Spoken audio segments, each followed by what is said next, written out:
And we're live. Alright, good morning, good afternoon, good evening, everybody. Welcome back to another episode of Call of the Abyss. We are now on our episode 15. And a little reminder that this is an 18 plus stream, so if you are not 18 plus, please click out now. With that said, let us introduce our amazing cast of players. Starting with me, I am Rina playing as Scarlett Lian. Oh, God. Really? Are we doing this? What's our order? I don't know. No, you. What's our? Are we Which all pineapple? so Spoke awkward? first. Fine. All right. I'm Ethan, and I play Fletcher Wright, the gangrel. Wow. Wow, it's so hard. Hi, I'm Bully, and I play Toledo, the Banu Hakim.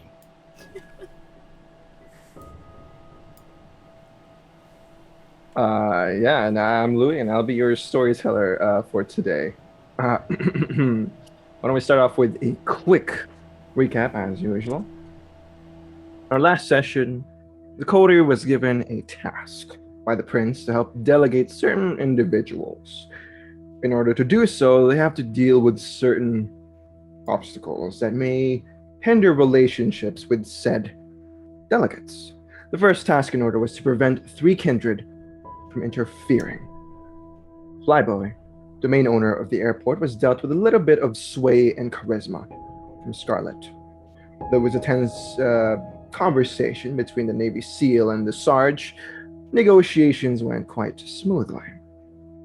For Kindred, that is. Crooks, a Nosferatu bar owner, did not even see what was coming to him as Toledo simply staked him while he was in a rather intimate moment with his blood doll. Bringing us to the last troublemaking Kindred, the Anarch legend by the name of Genghis. Unfortunately for him, Fletcher coaxed him into a fight, which of course we all know how all that went. Before we saw him get beaten into torpor, though, by the Gangrel War vet, Fletcher and Scarlett had a rather curious moment to themselves in the car. The good old Sarge saw something in Scarlett's reflection that perhaps threw him into his past immediately and barely kept his cool within the car. Secrets indeed are dangerous, and keeping them from the wrong people might have you end up in torpor just like that Anarch Bruja. We'll actually pick up the scene as the camera drifts away into Fletcher's haven. Shaken and bloodied up from losing oneself from the beast's frenzy, what do we see Fletcher do a few hours before dawn? After spending a long night just thinking about how close things were to just falling apart, and a little bit last night as well, they did. Fletcher doesn't feed on people, and he's a bit shaken from that.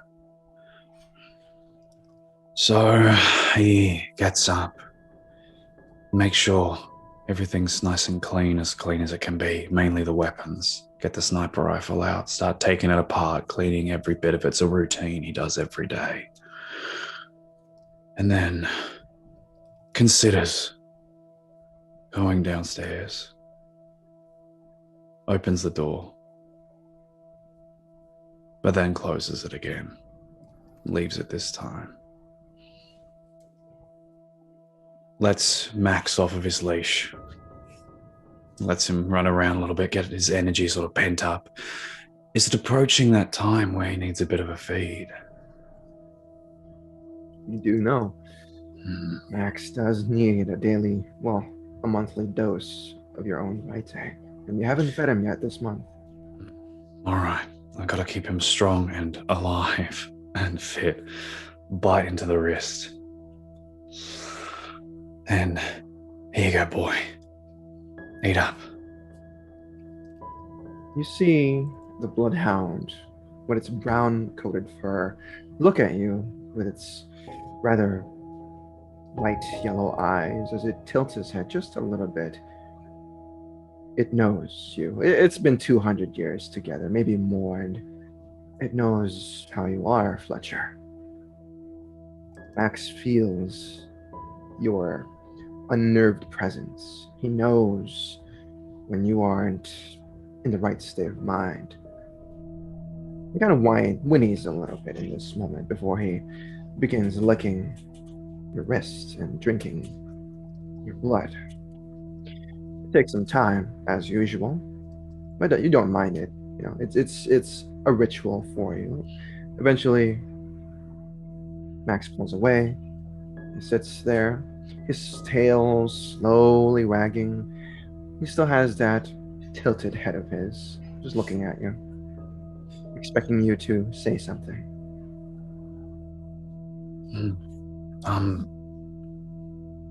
Sorry I dragged you into this, Max. But I'm also really glad to have you with me. Give him a nice scratch behind the ear.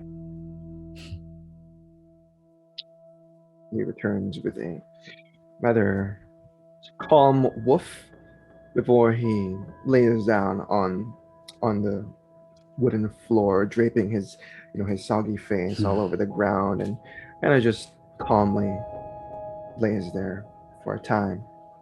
All right. We got places to be.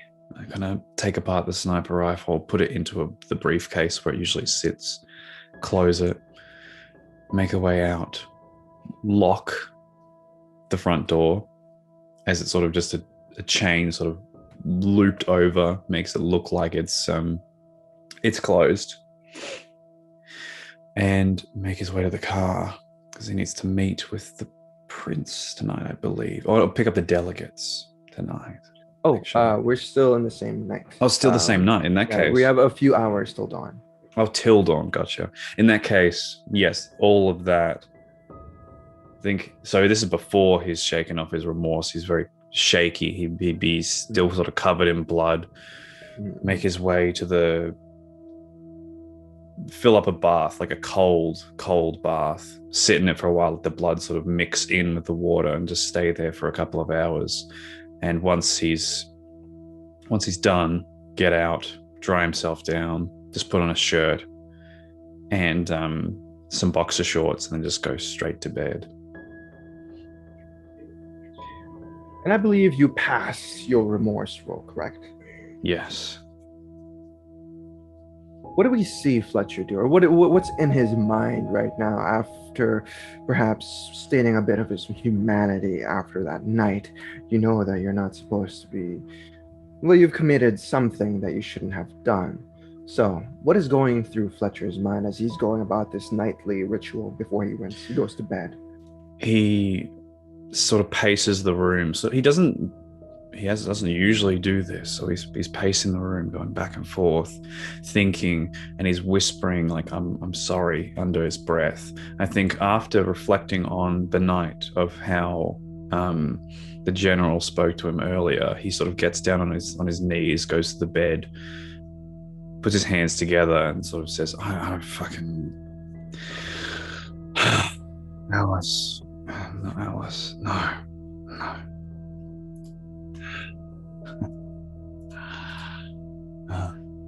Rose,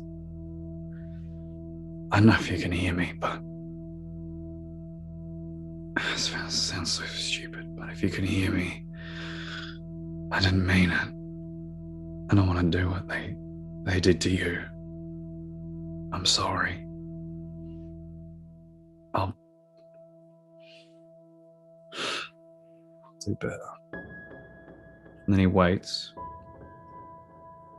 There's no real response. He just, yeah, figures. So I think he'll just collapse and sleep next to the bed. In this case, sort of just thinking about Rose and those 200 years ago.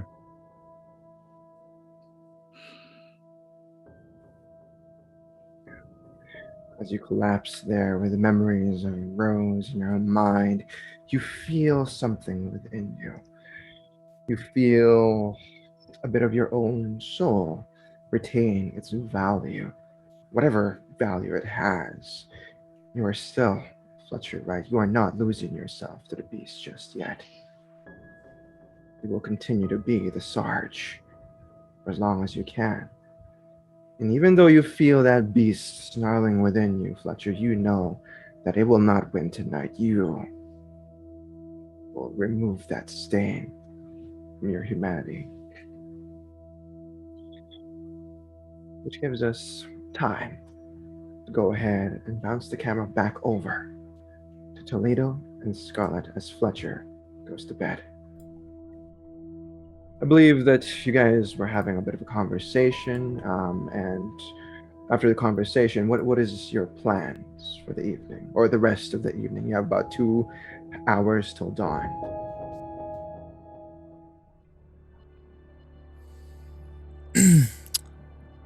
I assume she would be. I had just given her the steak, correct? Mm-hmm. And then I found out I gave the steak to someone in the mafia. But there's worse things. After just sort of giving her a quick instruction on how to use the steak, sticking with the pointy end and whatnot, and to be completely sure that when you use that, there's no going back. Once you put that steak in someone, that's it for them. Okay. Like I said, I'd love to see you never have to use that. But again, safety first. I think in a due time, Sarge will come around. I mean, he has to. Doesn't Right. seem like you can teach an old dog new tricks or something along those lines. Yeah, I mean, some of us really dig in and just stubborn and try to pick something and stick with that. But we live too long for that. I mean, I've gone through some drastic changes in my life, and I'm as stubborn as they come. So if I can have a change of heart, so can he. Hopefully. I said you're not the ideal candidate to show someone that not all kindred are bad. No offense, but we'll see. I tried my best with what I had. With I could, little and I time. can tell. I can tell. That's what's important. You're trying. That's all we can really ask out of you. So how much is the whole story with Russia and the Sabbat and all that true? Is all that made up too? No. That is true. I was embraced, but not the way you guys explained it. It's more like I was forced to play a game, and I had to choose between living or killing my childhood friend, who apparently is a traitor. And with my family, we don't take kindly to traitors. It sounds very La Sombra, survival of the fittest and whatnot. So your family knows what you are? Your family did this to you?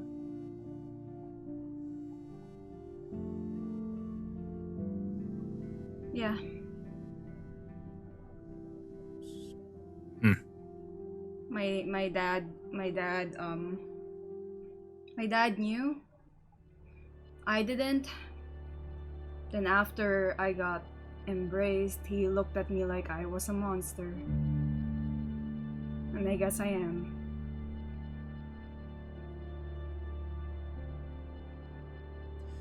So your dad knows about us, but doesn't like that it happened to you. We can unpack that later. Yeah, It's- it's I like to know what I'm getting involved with. If the Russian mob's a bunch of vampires and I'm involved in that now by being your mentor, I just want to know, you know? yeah. But yeah. The Sabbat. We lost a coterie member to them already, and then my sire sent us here to Chicago for our own safety. And I don't know, she was saying something like something is changing. But yeah, I don't know. It's all right. You don't need all the answers. And like I said, it's not as important where you came from as much as what you do with what you got. All right. Well, I mean, I don't know if it's comforted or not, but a lot of criminal organizations are actually ran by Kindred, so ain't all that rare. Like the mob here being run by the Hecata? Or at least have Probably. ties to them. Yeah, I mean, the Kata, I don't know how much you know about them, but yeah, that's their shtick. So it just sort of goes together, you know, being a vampire and getting involved in the seedy underbelly of whatever. So you ain't the first, you won't be the last. So if other people have figured it out, you'll be able to figure it out too. Yeah. If anything, you might be a little more prepared. If you're used to life in the mafia, you're used to taking care of yourself, I assume. Yeah. That's good. Explains a lot about you, your manners as well. But yeah, all right. What does that even mean? I'm just saying, Toledo. you being a mafia boss, daughter, princess person wasn't. I don't know. It's not. I see it. I'm just saying. It makes sense. All right. Well, I'm gonna head home or to the university. Does Celia know? No. Okay, I won't say anything then. Maybe you should tell her though. It might be nice having another one of your clan to lean on. She knows I'm La Sombra. She doesn't know about my other thing. I think she figured it out when we, did the whole blood sharing thingy. Yeah, I forgot you did that. I keep trying to forget that. Yeah. Okay. Okay, that's good to know. As long as she knows your clan, it's interesting. Might be able to work on some stuff with that. I got a little bit of that in me now too. I'm just trying to think of cool shadow stuff we could do. What? Okay. Cool shadow stuff. Can you teach us how to do the stepping into the shadow thing like the other La Sombra did? Or is that like really advanced? That's pretty advanced, but I'm also very advanced. I'm kind of a natural learner, and really, especially, I've found that the cooler the vampire power is, the more naturally it comes to me. You know. So I'll probably be able to do that here in the next couple weeks, and then I'll teach you. All right. Okay. All right. Take care. If anything happens, or if Sarge comes a knocking, let me know. All right. I will. right, I'll stay try safe. considering my thing, and then I'm just like waving my flip phone. Yeah, I know. All right, I'll look at Genghis's motorcycle, which we took here. Well, you take this to get home. Do whatever you want with it after that. I don't care. I don't want the evidence of having us fought the anarch in the university. All right, well, I'll call you a ride. Keep it here then. It'll be my trophy. What is with you and stealing vehicles from gangs? That's the easiest way to get cool cars. I can't go to the dealership and pick something out. Why not? First of all, I don't have a lot of money. I live in a church, not a mansion. So, you know, I have a humble Right. lifestyle. And also, like, blood stuff and swords and all that, that's expensive. That's where most of my funds go into. Oh. And I'm trying to save up a little bit to thank a very nice person who's been providing me with some blood. I'm trying to do something nice for them, so I'm saving. You got someone special? They've just been very helpful. I might actually pick your brain about that later. Not now. We got shit to do. Yeah, Maybe okay. later. There's the Also, you might be the delegation worst tomorrow. person to ask about that. What? so. Ah! All right. Your ride's gonna be here soon, so don't die. Kiddo. Yeah. I'll try not to. Awkwardly pat her shoulder and head into church. The fuck? How the fuck am I gonna get home? I called an Uber, or I apped an Uber. Alright. Alright. While Scarlett's on her way home, I imagine the sedan pulls up and the Uber or some Lyft pulls up. Toledo, do you have about an hour and a half left till the sun comes up? Is there anything else you'd like to do for the remainder of the evening? No, check in with Sister Isadora and Celia. Fill them in on what happened that night. Fill them in all the cool shit I did. The fucking steak and that sweet spin maneuver I did with the sword. Mostly just telling them all the cool stuff I did. Okay. Oh. Keep. And I'll ask Sister Isadora, her next project, just look into the Russian mafia in the city. I just want to know sort of what just their deal, because we might be involved with them one way or another. So just some intel Okay, so gathering. you're telling her you're involved with the Russian mob now. Yeah. Okay, this conversation actually needs to happen. So as you tell her these things, Sister Isadora, looking over her shoulder, seeing the drum filled with the Nosferatu, and the blood doll that is pretty much passed out at this point, she looks at you sternly as she says, "I'm sorry, do you mind repeating that once more?" Yeah, I'll make sure it's just us and Celia's not around. Yeah, Scarlett, turns out she is a Lasombra. And her father is the head of some, what was the word she used? The Russian mafia. They have a cooler word for it. She holds up one finger, taking her time to compose herself, as you can tell that she is probably getting a migraine at this point. You're telling me that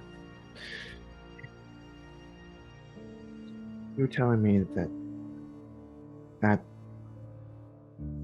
girl that you are mentoring is part of some massive criminal organization. Yeah. Makes sense, doesn't it?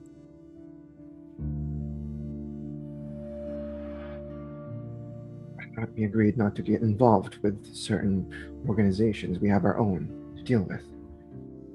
Yeah, that comes first. But I mean, I'm pretty comfortable with the criminal elements. I've been around. A lot of my contacts are in that. I'm comfortable with those type of people. Weren't you just dealing with Italian mafia a year ago or two? Yes. And now you're getting yourself involved with another organization that could probably have us hunted down and killed. I mean, I don't think they will, because I'm looking out for one of their own. But it's just nice to know what exactly I'm getting involved with. What sort of family this is, you know? Yes, but getting yourself involved with this family means that you are also getting involved with their enemies. Do you want that for us? For this church? I mean, what other option do we have? I can't just abandon her in the street. She's a disaster. She ain't ready. Yes, Not have even you seen her? close. Yes, exactly. Yeah, she'll die. Honestly, I don't understand why you like that harlot so much. Oh, pardon my words. No, that's a harlot's a mild way to put what she is. But I don't know. Like I said, I my calling is to help lost souls. And she is of a clan that you and I have. I don't. Have times changed? What am I missing here? I don't know. I mean, times have changed a little bit. I mean, our clan wasn't part of this not that long ago. The clans, I mean, the ministry, there's a lot of shit going on. I can't imagine Sergeant Wright took this very lightly. No, he didn't. No, he didn't. Honestly, I'm more scared of him than the Russian mob. So that's really what we should be worried about. But I mean, he'll probably just kill her, not me. So, and we have another one. We have Celia in case something happens to her. So but I hope something doesn't.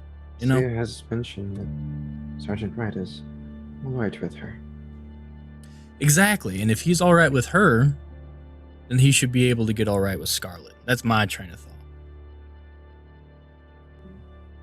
Tracking? I leave that for you to worry about. But what do we do with this individual? And she kind of gestures at the drum filled with Nosferatu. The drum stays there until my business is done. Then I'll let him out. The blood dial. We need to find out the relationship.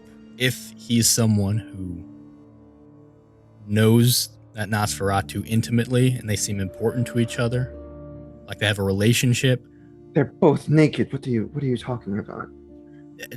Sister. You brought them here in the church, not even properly dressed. There, on occasion, I've heard rumors that some people get naked with each other without deep emotional attachment. This could be one of those cases. I know. I didn't believe it when I heard it first. But yeah, so they might just be fuck buddies. I'm sorry. They might just be sister, easy. I'm gonna help her. Just looking weak. You see the creases on her on her forehead at the moment. She's just staring at you with intent.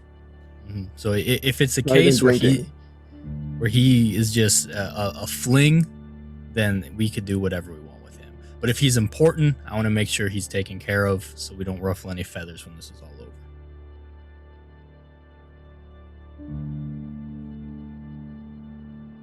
Fine. You know what? This is too delicate for you to. I don't know. You're good with the rough stuff. This requires a little finesse. Just keep him locked up. Treat him well. Feed him, whatnot. I'll check on him. But, just keep him alive. Keep him alive and comfortable for we don't have any spare days. clothing for him unless you want him to wear one of your outfits.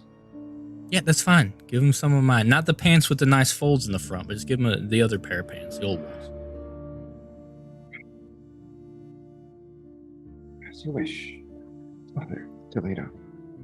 As you wish, she says as she rolls her eyes and spins on her heels. I cannot thank you enough. I know what I'd do without you. You see her shake her head just a little bit as she walks away. But is there anything else you'd like to do for the rest of the evening? No, that'd probably take up most of the time. Perfect. And you said you were going to give her a task to just research the mafia, the Russian mob? Yes. Okay, perfect. I'll have that noted down. All right. And this brings us to Scarlett. As you arrive back at the Stuart Freeman Academy from your ride share, is there anything else you'd like to do for the remainder of the evening? About an hour left till dawn. I'd like to hunt, but more on the rideshare guy. Okay. Yeah. As he pulls up to the parking lot of the Stuart Freeman Academy, He kind of looks over his shoulder as he says, "Okay, man, we're here." It's about a 20-something-year-old guy. He's wearing he's actually he looks very tired. He's got large bags under his eyes. He's got dark hair. He's just looking at you. He's just done for the evening. It's like 4 or almost 5 a.m. I just activate awe. His eyes widen in this moment as you unnaturally become more beautiful in this moment. And then climb to the front seat where he is. And then tell him, like, you seem really tired. Why don't I alleviate some of that? Okay, no roll needed as you've activated awe. He's immortal. So he's just simply looking at you, just nods his head, not furiously, but rather in a more attracted way to you. He's like magnetically involved to you now, attracted to you rather. Do you just? Yeah, I kind of like make out with him for a bit and then go down to his neck and then take a bite. Okay. Yeah. What hunger are you at, Scarlett? 3. And how much blood do you take from this poor driver? 2. Okay, yeah. As the Uber driver gets lost in the kiss, you too feel the sweet bliss of the ecstasy from his flight. It tastes sweet. There is a certain resonance to it as you feel, because of your unnatural presence, his lust for you, and you may now take sanguine as your resonance. But yeah, after a few moments of feeding from him, he is still a little woozy from it. His eyes are closed as he leans back against the leather chair. He reclines a bit, but I imagine you just take your leave before he awakens. I just take my leave and then go into the academy. Okay. Anything else you'd like to do before going to bed?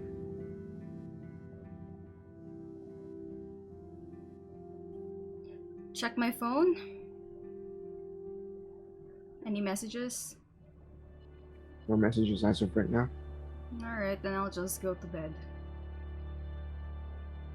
Okay. Alright, no worries.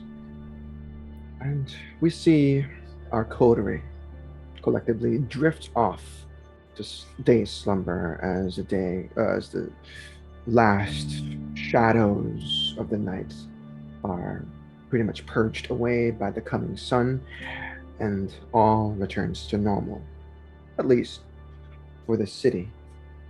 The citizens of the city, the denizens rather. As the day passes by, everything works quite, as smoothly. Chicago is silent and efficient as it always has been, apart from the honking and blaring noises of the traffic. But the sun soon sets off into the distance as the shadows once again cast themselves upon the city, and darkness returns as our coterie rises for the evening with a roused shock.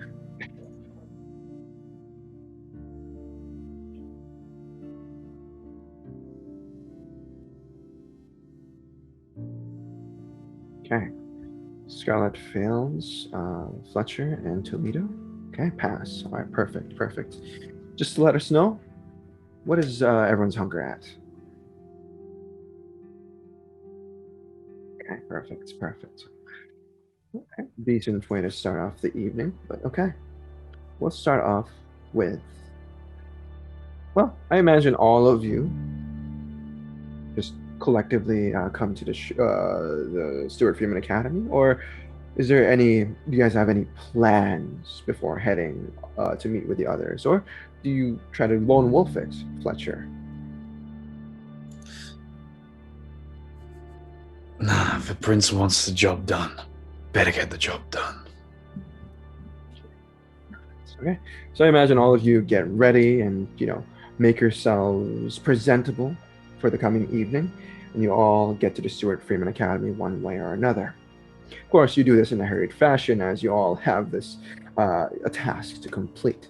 But let's fast forward just a little bit as you all meet up at the Stuart Freeman Academy courtyard. Toledo and Fletcher, you guys see each other in the courtyard. I imagine you exchange nodding heads of approval before you guys see Scarlett, who's emerging from the dormitory hall.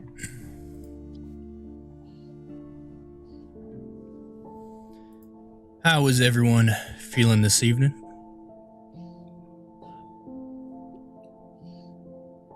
Positively chipper, General. That's a good attitude to have. I'm glad to hear it. All right, Scarlett, yourself? Okay. Perfect. So what's the game plan for this? I'll be honest. This may come to surprise you, but I've never dealt with like delegates or important people unless I was supposed to be, killing them. So it's all new to me. I'll sort of pat a suitcase. I brought all the blood bags I got, I want to keep everyone feeling all right this evening. But are we supposed to bring like gifts to them? I don't know. Prince didn't say anything. No. You really haven't met with any delegations, have you? No, like I said, I usually get Zero. a location and a target and I sneak in and Yeah, please. Alright. We have to be there before they arrive. Okay? Okay. So it would be a good idea to arrive there. But the blood bags are a good idea. But Okay.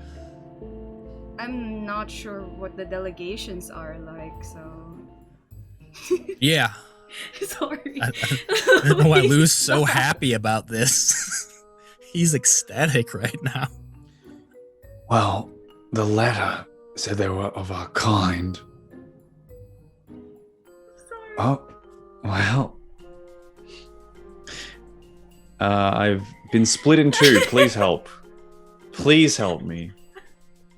I can't. Oh, no. You're supposed to be professional. This is your channel. How are you having a breakdown? Help me.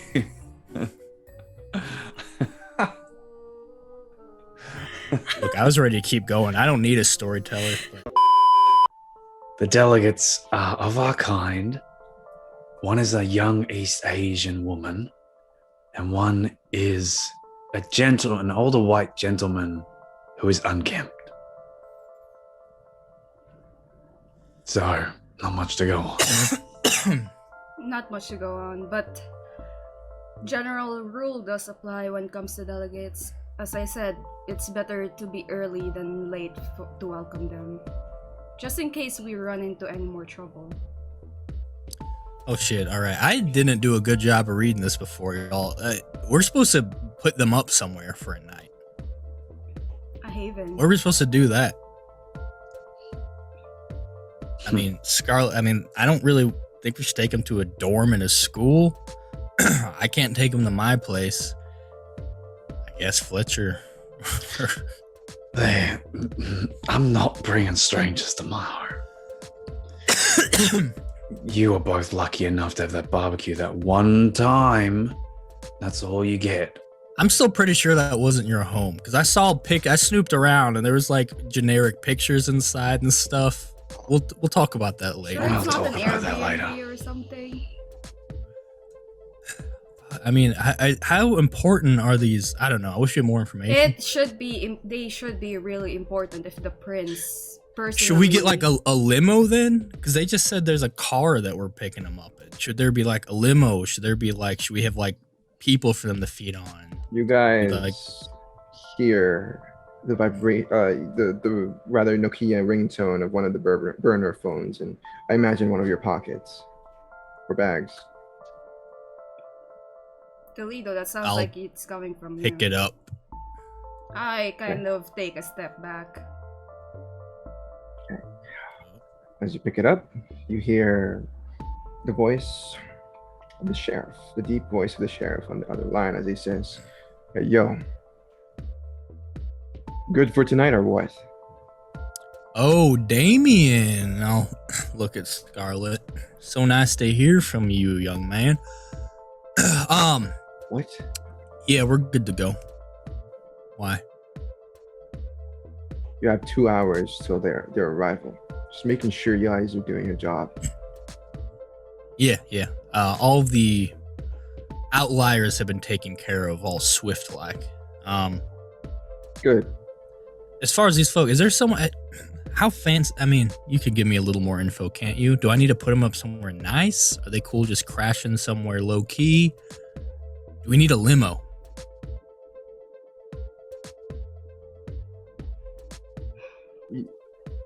For us, the audience, we see Damon on the other line as he furrows his eyebrows and he pinches the bridge of his nose, shaking his head a little bit as he says, "Find a place for them to stay.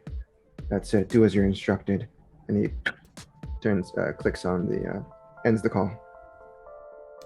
Okay. How about Yeah. how about I'll the be place? like, well, of- hang on. I'm still on the phone, Scarlett, with Damien. Yeah, that was Scarlett I was talking to. What's she wearing? Damien, that's a weird question for you to Toledo! ask. I Yeah. mean, I'm snatching Okay, that yeah. phone and closing it. I'll tell her. I'll tell her you miss Sure. her or whatever. Stop. I mean, this. I imagine you Damien, guys are far apart this- because the static is going to be Yeah, I'm already extreme. walking Yeah. towards Toledo and trying to grab the- the phone. Damien, this phone's for business calls only. I'm sorry. I gotta go. Bye. What were you saying, Scarlett? You have a place? I had an idea, but that might not be a good idea. You know the place where you stake that Nosferatu? The basement? Yeah. The construction? You think his friends might be sniffing around there, or... Yeah, that's one, someone else's domain. And this domain of someone who specifically was gonna cause interference for us. That's Scarlett. I don't know how to say this, but that's a terrible idea. Yeah, well, as far as we're concerned, he's already staked somewhere. Yeah, no, I mean, so our options are, if someone wanted to use the funds, we could just get him a hotel somewhere. I only got the one resource, Dot. I don't know what that means. Get him a cheap motel somewhere. Let him stay the night. You don't think that's a little... That's don't know. good. That's good enough for now. I'd be pissed if the Prince of Chicago, I was coming to see the Prince, and you put me in the fucking motel outside of the city where... I don't know. I'm just... I've already spent Look. a couple $1,000 to make sure we don't get interfered with. I don't You think did do I that, can didn't you? I can't afford a fancy hotel unless it is desperately needed. What if... I kind of like the Airbnb angle. Yeah, but how do we... I don't know. There's some things we need to figure out there. We can What do if we an get Airbnb. We could get something fancy, and I'm sure they'll pay us back, right? Prince has got it. Yeah, that's what he said in the letter, or something like that. Yeah, I said we do this. But if we do that, I think it's probably best that one of us sticks around. Like right? Are we babysitting them? Yeah. Like, do we have to like watch them? Like, Listen, sleep where they delegates, sleep? You always have to keep an eye on them. We and have to if make sure. with all this troublemakers, there might be more. So it might be better to have us sticking around and making sure they're safe and get to the prince, rather than us coming back there and then seeing that they're all dead. all right. So this sounds like we either need to get a place where we can all stay comfortably and it's nice, or we go to someone who maybe already has a safe haven that they could provide. Out of us three.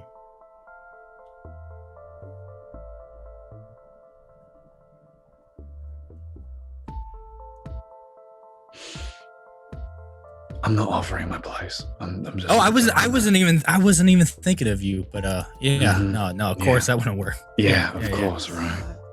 Right. wonder what Mordecai's doing. Can we put him in a sex mansion for? No, you know what? I don't trust. No, that no, either. no. Right. You know what? I'll throw in. I've been saving up for something very nice, but I'll throw in some cash. I can at least get us a nice place.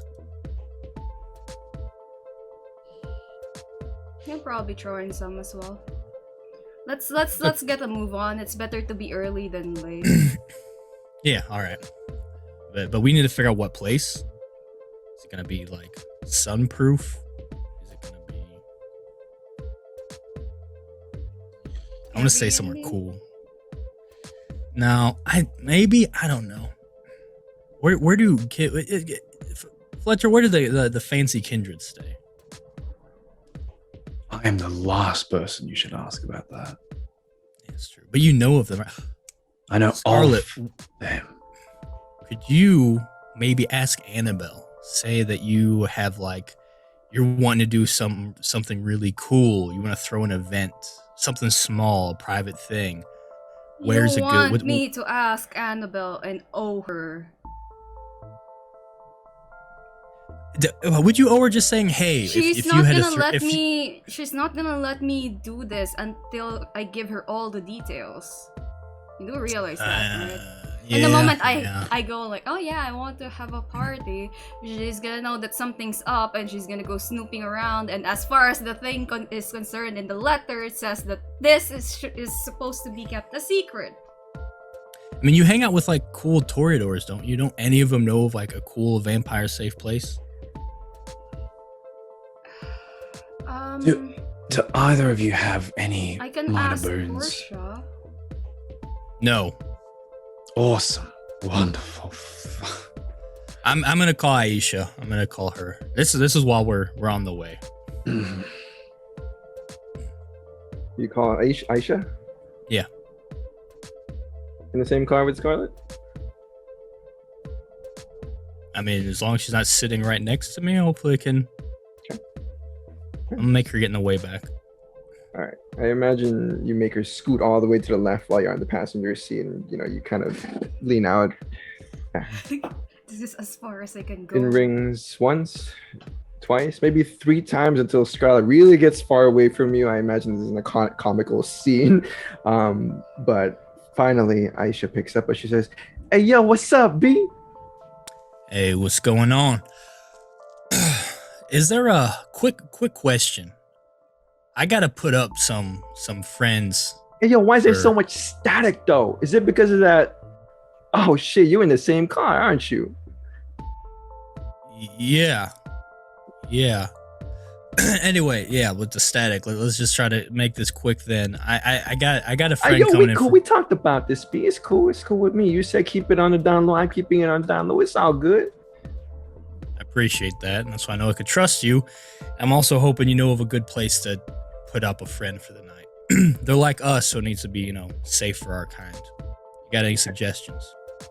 Yo, it depends on which kind you're talking about. Are you talking about Toreador? Are you talking about Ministry? You talking about some Ventru shit? Cause I ain't dealing with Ventru.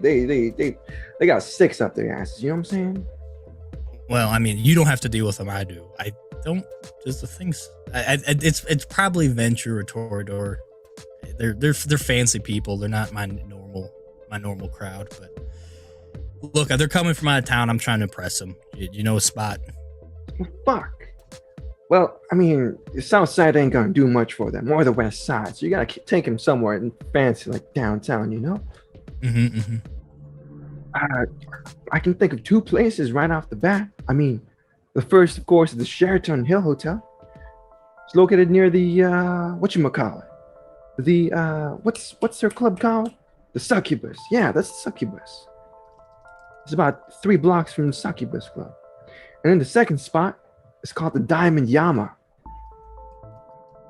I heard that place is so sick. I ain't never been there though, but hey, we gotta stick it out sometime. You know what I'm saying? Go on a little mission, steal some shit. I mean, I'm not a thief. Well, yeah, I guess I haven't. You sure about that, B? Yeah, whatever. Okay, yeah. They both sound cool. Thank you. I appreciate that. I'm gonna look that up. I owe you. You owe me already a lot. Like, what you mean? All right, I'll talk to you later. And I hang up. And you hang up on her before she can get another word out. What did she say? Two options. Was the Sheraton was the first one?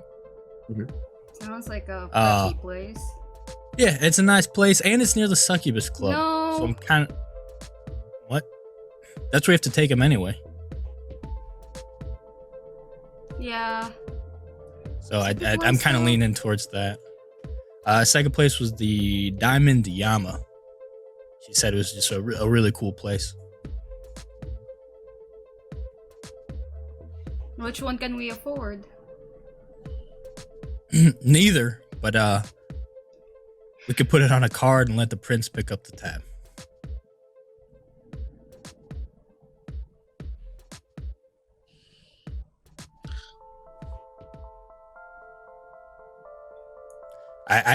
My instinct is to go with the one near the final destination, near the Succubus Club. I feel like My thoughts exactly.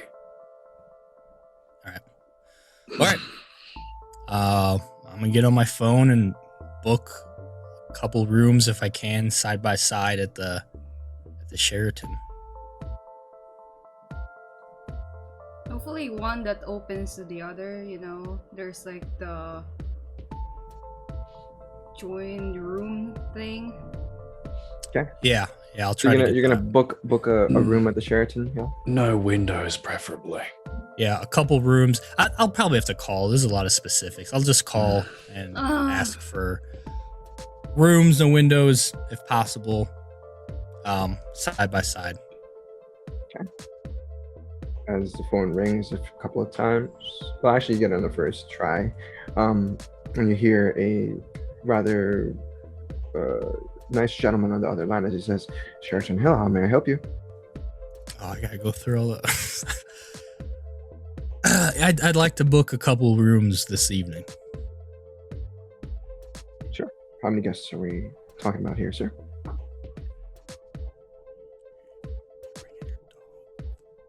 5. If we could do 2 rooms, 2 beds in each. Okay, we can definitely do that, sir. And when would you like to have this booking? We're available For next week. You don't have anything available tonight? Well, there is one room available for the evening tonight. It's our penthouse How suite. big? Oh, hang on. Let me talk to my assistant. We could get a penthouse suite. You thinking? I mean, when else are we gonna have delegates? Yeah. No, they said yes. All right. Yeah. I mean, yeah. Penthouse suite will work, I guess. That would be 3.5 resource slots, sir. Yeah. 1 second. Just, offshore accounts. Y'all could float me a little bit just to cover it, and I'm sure the prince will cover it afterwards. I only got one dot, Toledo. And I got 2, so we just need half. Just half, Sarge. Come on, Sarge, please. I ain't never stayed in a penthouse suite before. That's so sad. Fine. Half. Yeah, that'll do just fine. All right, is there any other preparations you'd like for us to do for this evening? Blackout curtains. Wait, what'd you say? Blackout curtains. Any wine, Yeah, rosé? Is this an anniversary? Is this some sort of wedding? No. This is. I Honeymoon? mean, I'm a very important person. I'm meeting with other important people. Business. So Business. what's appropriate for business people? But one of my associates has a very sensitive skin condition.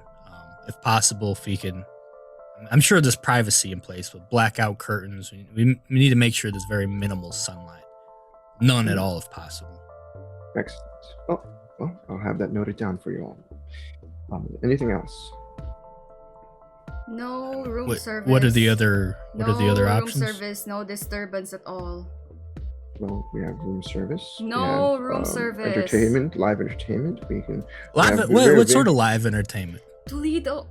Well, we have a list of things going on here. We do have connections to certain clubs in the city. The Succubus Club is only 2 blocks away, if you know what the Club is. Also, there is, if you're in a more adulterous side of things, we have a few services we can offer. Just tell. Go on. Just tell them that we'll just. Scarlett, shut. I am on the. What is this static going on, sir? Can you repeat that? I'm sorry. The cleaning lady she's using the vacuum. That's what you're hearing. Yeah, I might need some entertainment for the guests. Sounds good. Excellent. That would total up to about 4 resource dots, sir. If you're adding on more things, of course, certain things will be provided for you for free, such as the alcohol or liqueur beverages. I'll look at Sarge. Yeah, that'll be fine. Most excellent. All right. And whose name would this be under? This booking? I assume I have some sort of. I'll give him whatever my resources are attached to that name. Mr. Isidora. Yeah, I was gonna say I assume everything's under Sister Isidora, so yeah, I'll do that. You can put it under my name. Oh, Sister Isidora. Are you? That was a joke. No, yes.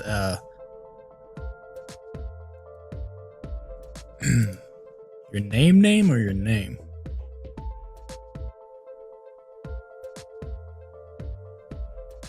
Just my Hello, Scarlett sir. Are you just still there? Scarlett Leon. And Miss Rose, Yeah, just- Scarlet Rose.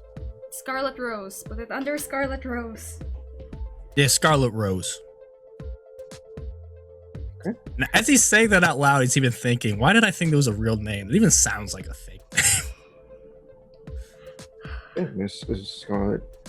Okay, thank you so much for booking with us, Miss Scarlet Rose. Is there anything else you'd like us to prepare? Any specifications? Anything else? No guest. Turn away Yeah, it's gonna- Animals. What is your animal policy? One of our associates has a. Absolutely no pets allowed. Seeing eye dog. Yeah, so one of them has a service dog, so this seems like it's going to be a problem if you're going to deny that. I mean, Only it's, if you have a licensed card.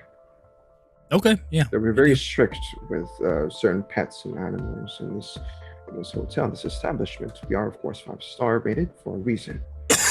Of course, no. You're not going to be able to say no to Max. It's a 5-star dog if I ever saw one. All right. We'll do that. Entertainment.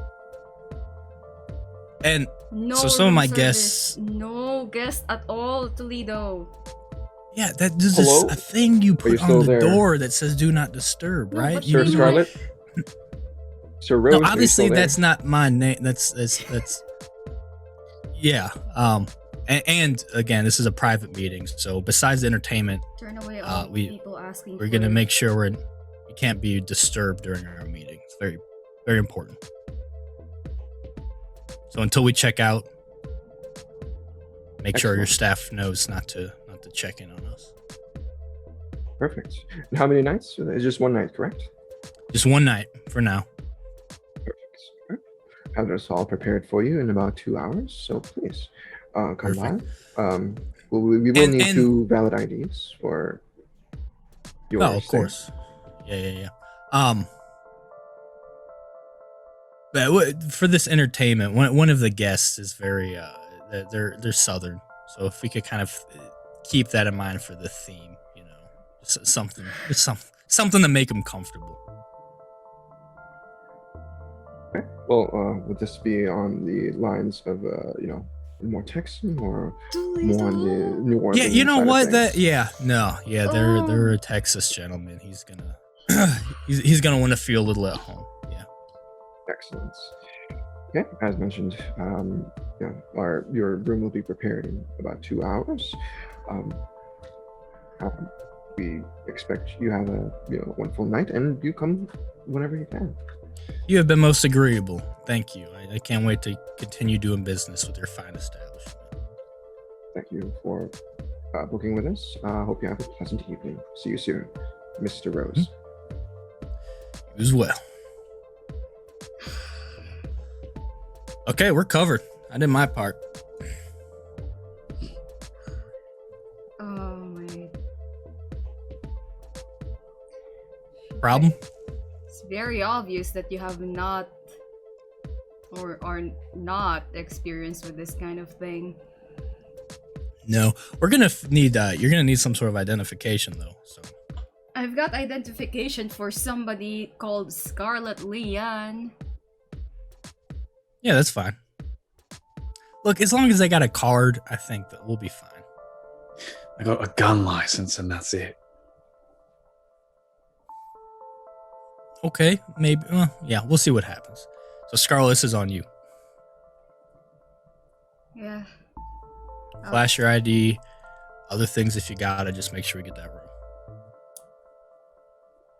Why can't we just do this the Kindred way, you know? Kind of just... What's that? I mean, we can. That would be awesome if you can, like, just get in his head and make sure we get the stuff for free. Yeah, I'm not gonna complain. But they still need time to, like, prepare. We can't just show up and start waving our hands around. Like, Alright. Okay. How far is it to the airport?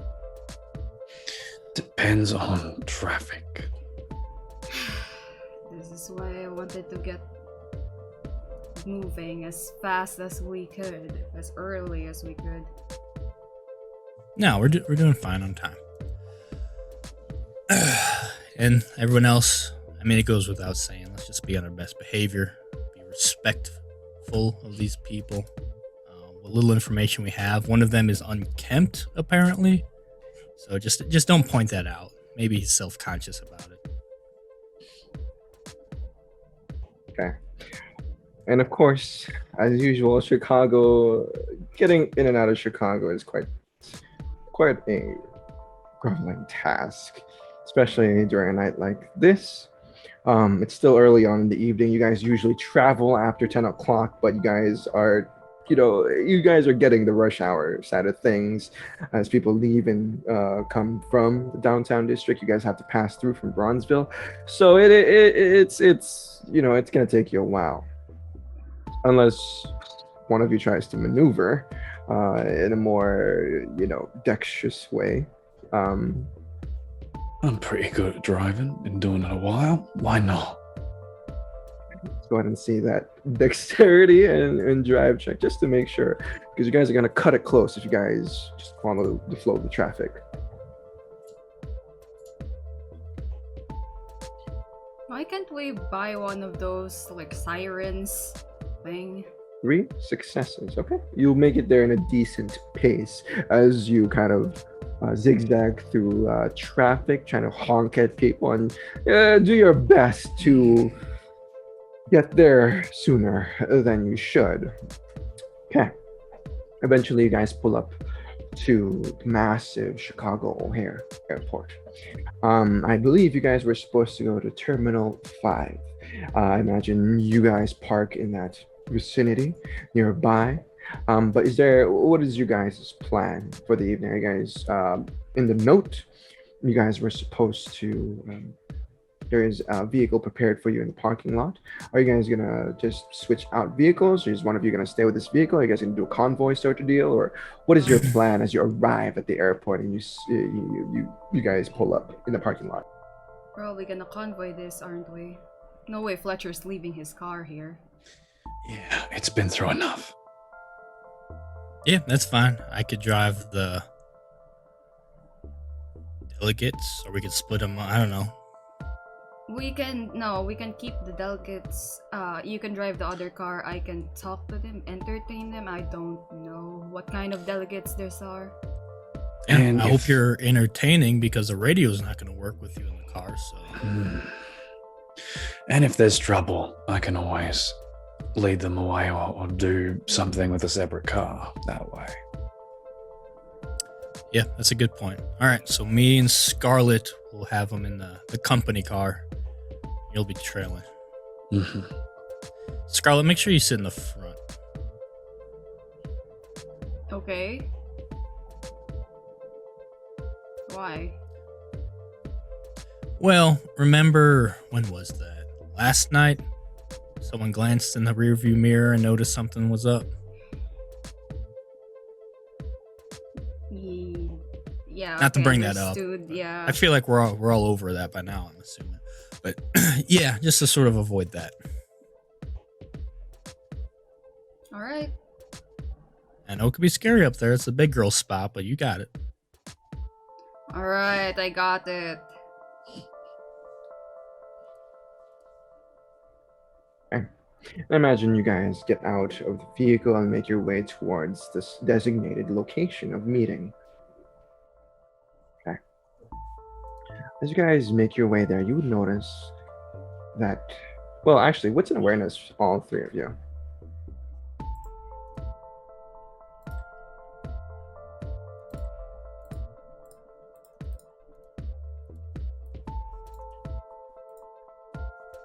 Three. 2. 0.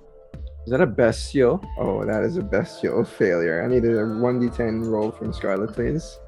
2 zeros and 3. Okay, we'll keep this in mind. 8.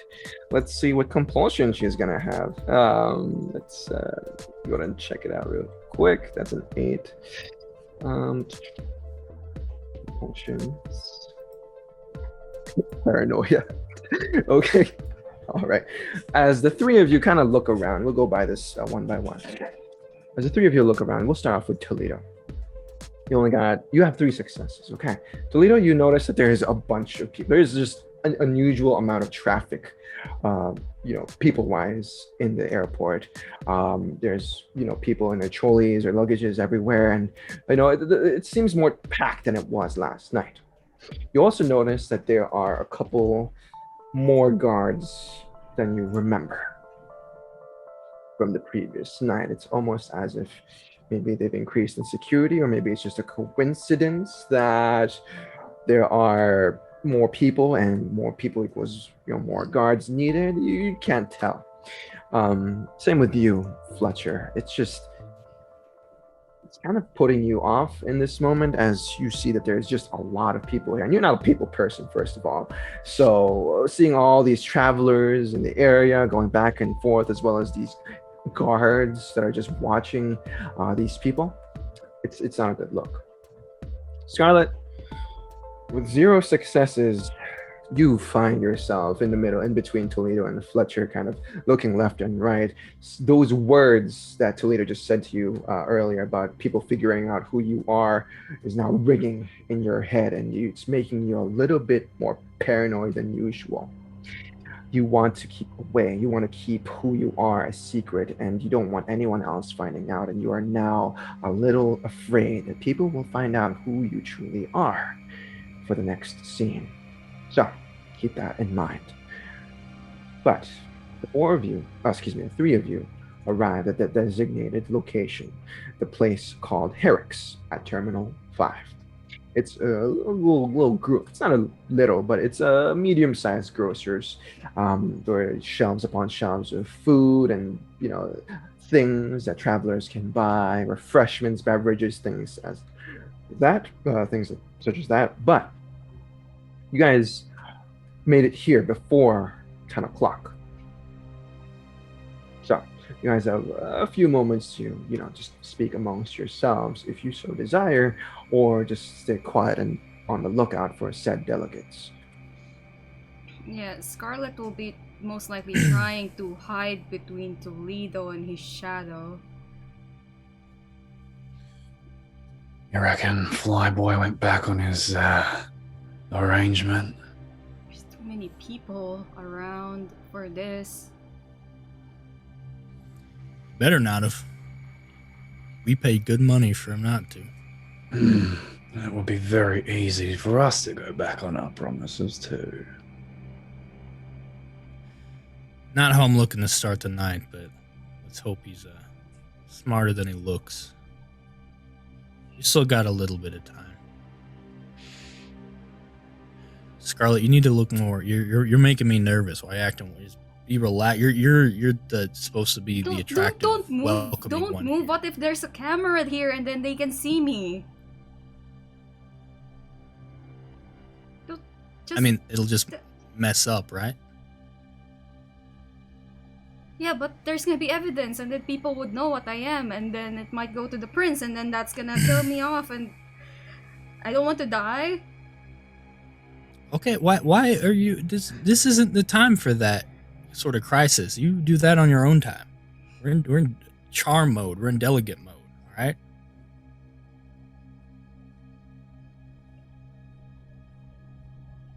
Delegate steps off and sees you shaking like a chihuahua. It's just gonna be a weird vibe. What if they know that I'm La Sombra? No one. If we didn't know, and if you fooled us two for a while, they don't. It'll be fine. Since you have 3 successes, Toledo, as you have this conversation with Scarlett, I imagine on the side of the store, past, just around. Fletcher, are you also just with them, or just kind of looking around the store, feigning like you're just picking up traveler? bits and bobs, turning them over, pretending to be like, okay, and then putting it back down. Okay. Since Toledo, you scored 3 successes on your awareness. As you have this conversation with Scarlett, as you look over her shoulder past the clear glass behind her, you would notice 2 individuals walking in this direction. The first you see is a young woman who is short, but has broad shoulders with a rather muscular, athletic frame. She has long chestnut brown hair. She has a sort of East Asian descent, just by looking at her face. And she's wearing what seems to be a black coat, and under, around her waist is a colorful belt firmly around her waist. And she's approaching here with kind of a suave walk. Beside her is a rather large gentleman. He's tall. He's got his bald head, while others may look at the woman with such respect and elegance. People quickly turn their heads away because of the said individual next to her. He's got like this anemic skin that stretches across his sharp cheekbones. He's got dark sockets under his eyes. He's got this emaciated look about him. There's like this flaky skin on his head, and you can tell that the embrace didn't do well for him, as he kind of grunts and frowns with his untamed pair of chapped lips. He kind of has this walk about him that he owns the place, and there is this aura that he gives off that he just doesn't give a fuck about what anyone thinks. But with your 3 successes, you can tell that his eyes are shifting left and right, nervously. All right, look alive. I think our delegates are here. One ain't bad looking. The other, Where? the motel might have been too generous for him. All right, this way. I'll point him out. Okay. Both of you, Scarlett and Fletcher, notice these 2 individuals up on the screen now. As mentioned, one is a beautiful young East Asian woman, and the other looks like he's of European descent, and he's very, very unkempt, just as the letter said.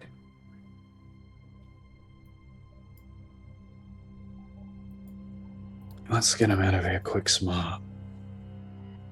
Everybody just act. No, don't act normal. Act anything but normal. Act human. All right, we'll approach. I catch their eye contact. I just sort of nod and step in front of them. Howdy. We're the ones here to make sure you get to your destination all right. The name's Toledo. Pleasure to make your acquaintance. I'll reach a hand out to shake. Okay. You can tell that the tall individual, the bald one, looks at you with disdain as he grunts to himself once more. But the woman, the East Asian woman, holds her hand out as she grabs onto yours firmly and pulls you closer as she whispers in your ear very gently. Clan La Sombra appreciates the welcoming committee. And she lets go.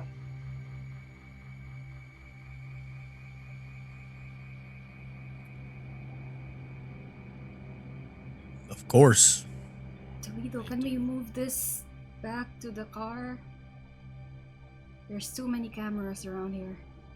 And too many people around and... Okay, well, don't be rude. Introduce I- yourselves. Oh, welcome to Chicago.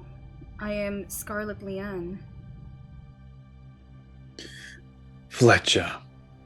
You can call me Sarge.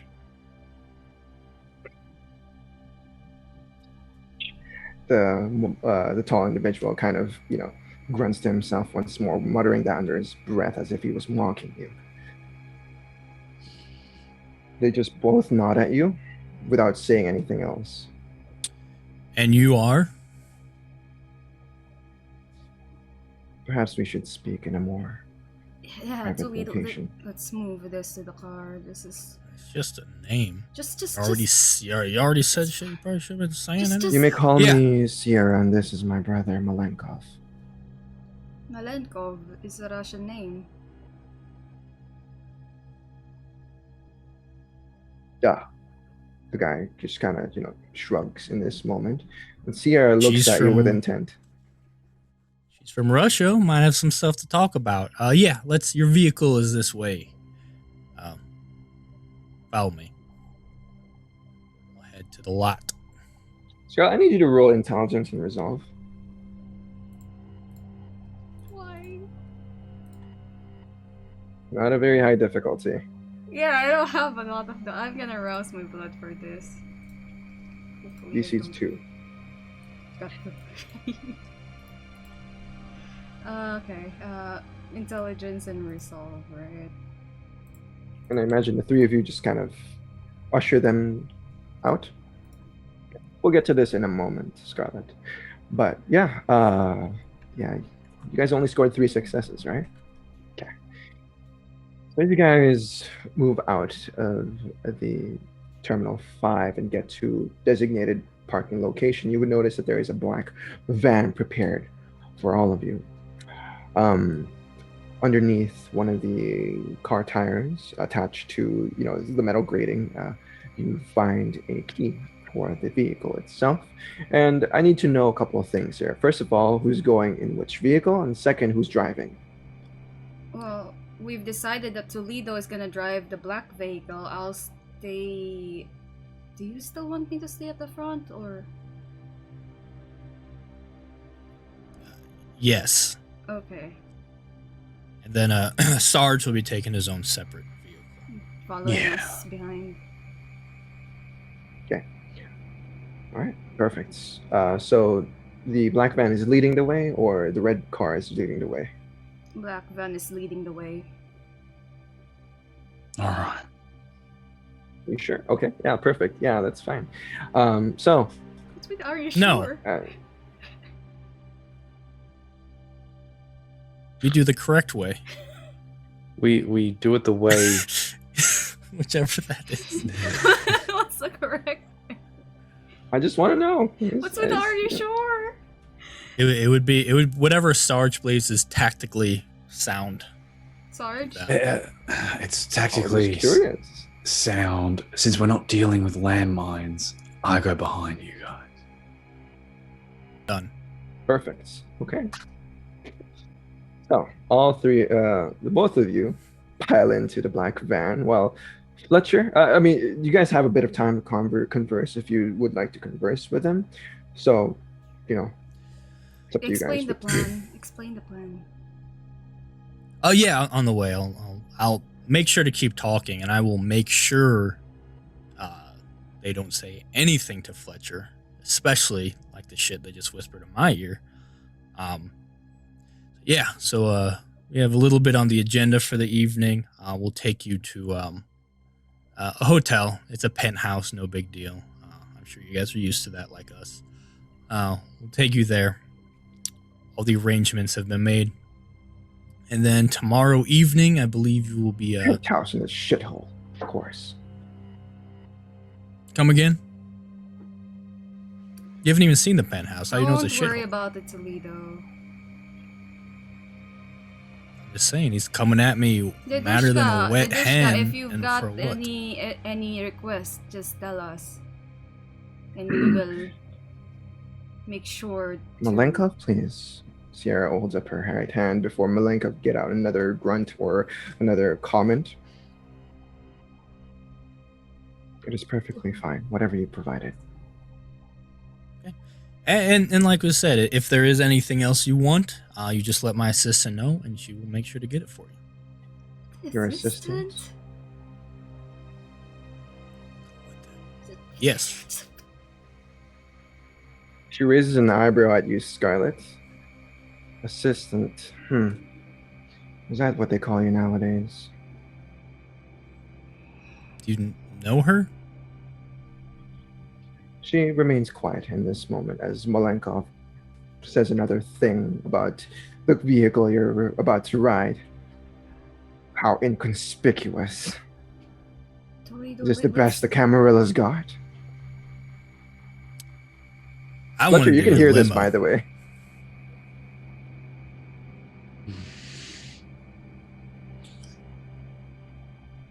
That's fine. We'd probably just ignore Nothing to it. say. I opened the door, the back door for them to get into, or the side door. I assume it's one of those van things. Yeah. Open it up. It's one of those. Yeah. But as you go inside, well, actually, do you let them go inside first, Scarlett, or okay?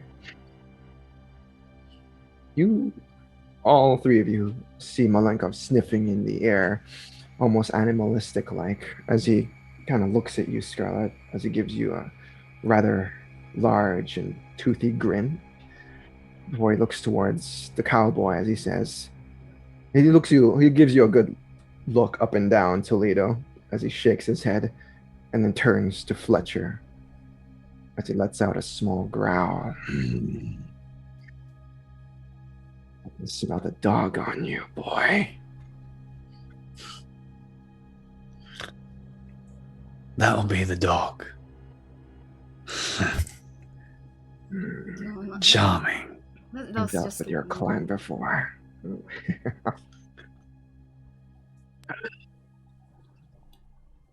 We don't need to talk about all that now. How about you just Fletcher, No, get the van? We got places to go. Toledo, let No. the man talk. You gotta. No, I think no, Fletcher, you might be time double is- parked. Go. Yeah. No. We'll Man wants to say something. No, we no, gotta no, treat our Fletcher, delegates with please. respect, huh? closing the door on the delegates so that they good can't see talk, each other. Little bark. I'm closing the door. Delegates are supposed to As you try to shut the door. Well, they're not even inside. It's yours inside, but Malenkov is simply just standing Oh. outside the door, just You looking at didn't Fletcher. refuse- You guys are making direct eye contact right now, and he's just, you can tell he's trying to antagonize you, Fletcher. Fletcher, please. It must be interesting to suck up to a sect and kiss their feet, just to be the absolute cast of it. Fletcher, You remember our must mission. enjoy being the lapdogs of the Camarilla. At least they know who's the right ones to kill, and better to be close so I can bite real deep. All right, Mr. Malenkov, that's a funny joke. I get you're already raring to go. That's real good. But you guys are here, I assume, for business. So, let's maybe just stick to the business for now. Malenkov, in the car. Now. Sierra firmly tells him before he lets out a small laugh, a small chuckle to himself, and gets in the vehicle. Eyes still glued upon Fletcher's. Good boy. Oh my god, he reminds me of the old grandpas in my country. All right. Once the doors close, I'll just look at Fletcher and be like, fucking Bruja, man. All right, we're following. Yeah, I'll get in the car. Watch that one. Yeah, I know the type. Hoping, I don't know. He seems a little all hat, no cattle, if you know what I mean. Okay. As the both of you get in the vehicle, Fletcher does the same to his red car. Before we get in, I do want to say something to Scarlett. Just getting very close. They are Lasombra.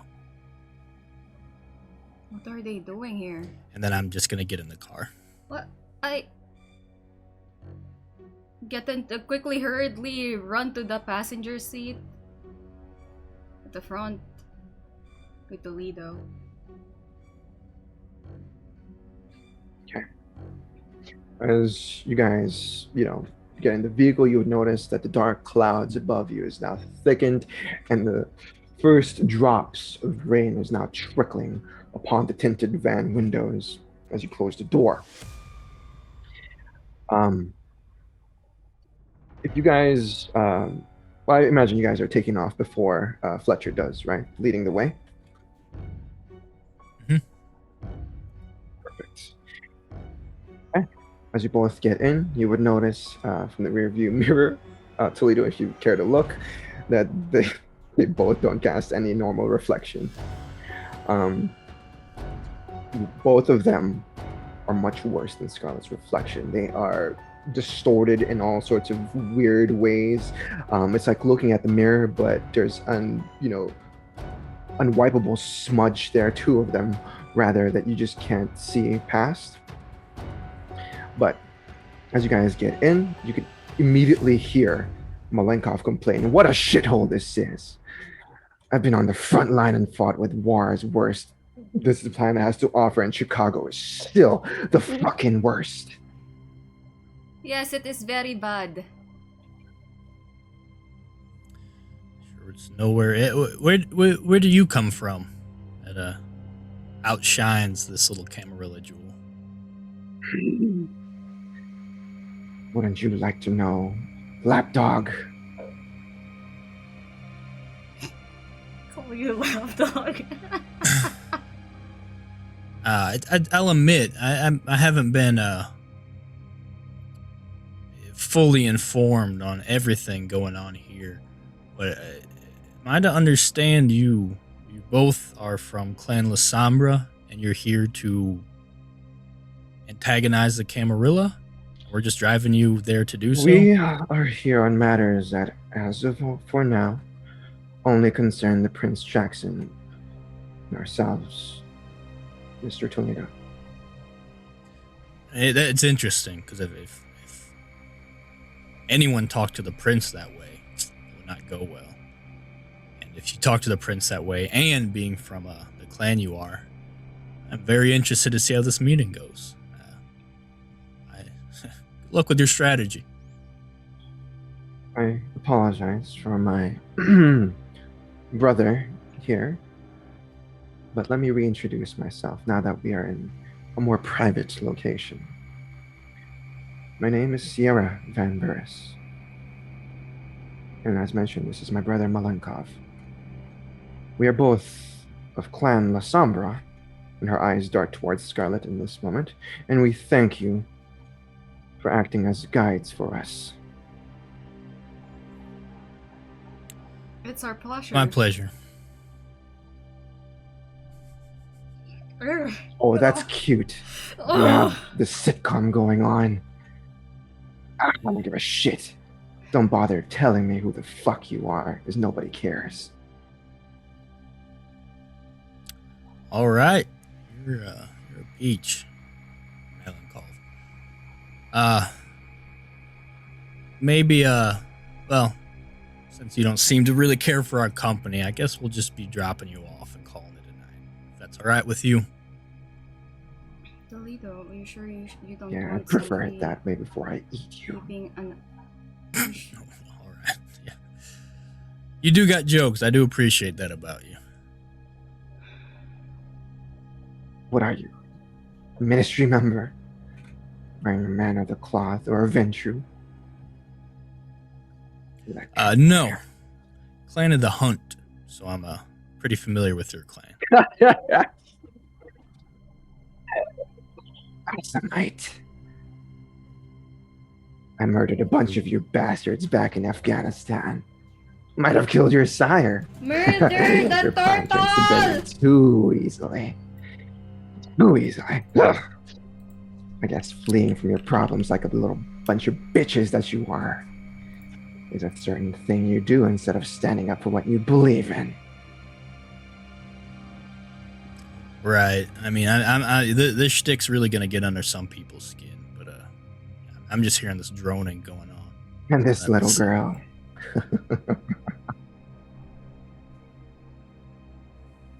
So you're How a long are you veteran. gonna keep up the ruse, child? Keep her out of it. She didn't do anything. Trying to keep her on a different path than you've been on. You talked about the war. We're in the sect wars, I take it. Which one? Probably the one you lost, which last time I checked was all of them. Is that what you think?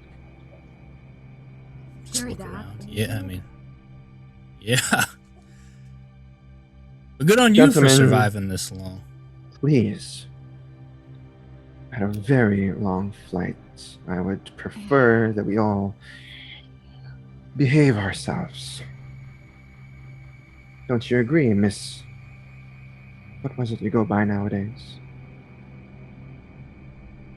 Miss Leanne.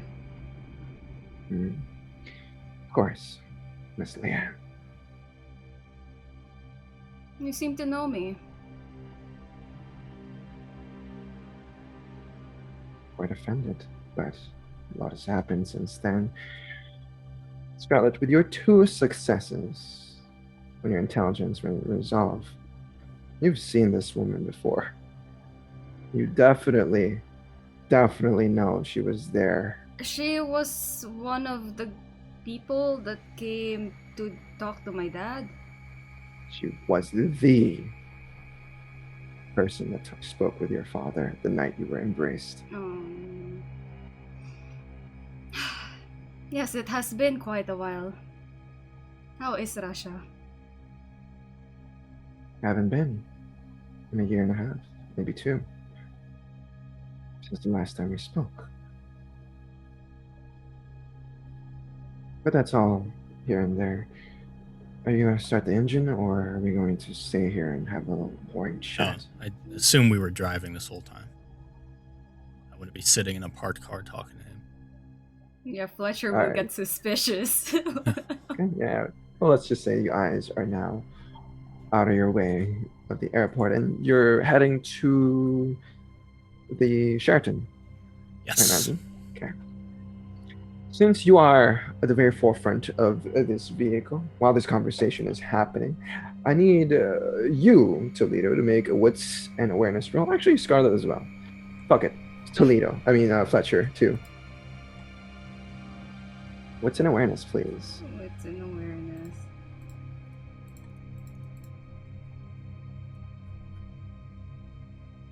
Three. Did One my success compulsion with already Fletcher. broke or? Yeah, your compulsion is done now, as this is a new scene. This is leaving the airport. Toledo, once again, you're the only one who will notice anything. But Scarlett and Sergeant, maybe you're a little too distracted by the idea of these 2 individuals as your delegates. They're not very friendly, from what you've gathered so far. But Toledo, with your 3 successes, there's a couple of things that we'll have you notice as It's a toll booth. You notice and realize why there's so much traffic now. You didn't pay attention much to it earlier because Fletcher was driving, but now you realize that on your way out of the airport, perhaps a few minutes on the highway, things start to slow down, and you see that there is a toll booth set up in the middle of I-90. There's a pile of vehicles now that are moving extremely slowly, and as you look ahead, you would notice that the boys in blue are definitely doing more than just routine checkups on vehicles, as people are being asked to step outside of the vehicle as they are pulled over, and they're being patted down as their cars are being searched. As you guys make your way through here, you guys get in line. Is there any conversation you're being had here between the two of you, Scarlett and Toledo?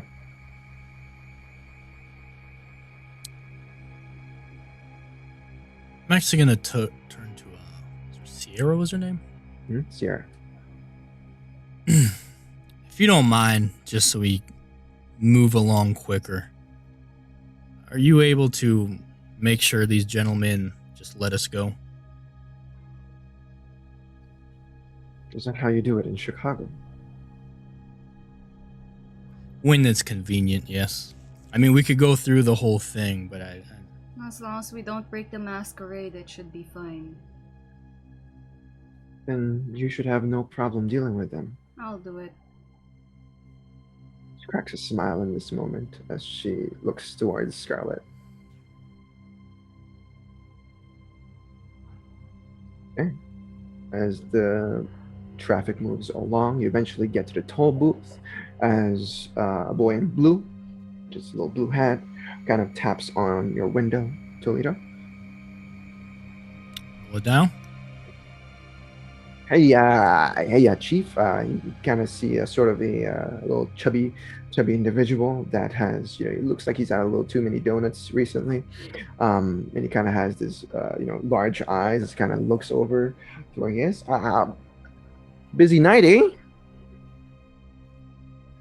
Yeah, kind of in a hurry though.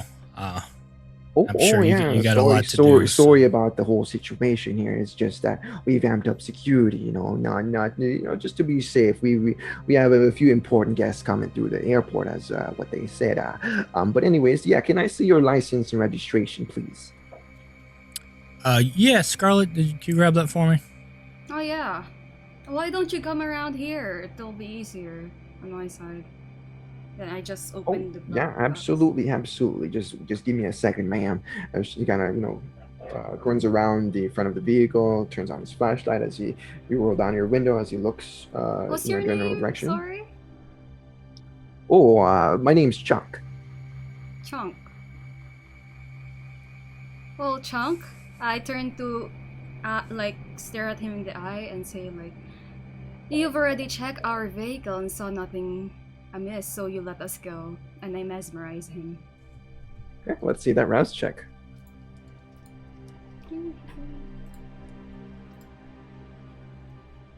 And you get a little bit hungrier, Scarlett. What hunger are you at? 3? 4. You're at 4 hunger? Okay. Yeah, with the beast bubbling up inside you, you feel it now. The pangs of it, the fangs are now protruding out from within you, and it's biting at your throat now, telling you that it needs to feed after you use its abilities. As Chunk's eyes glaze over, he kind of just nods his head as he says, "Oh, looks like you're free to go. Oh, yeah, you have a pleasant day now." You too. You have a pleasant day. I'm gonna grab me some extra donuts and some coffee. Goodbye.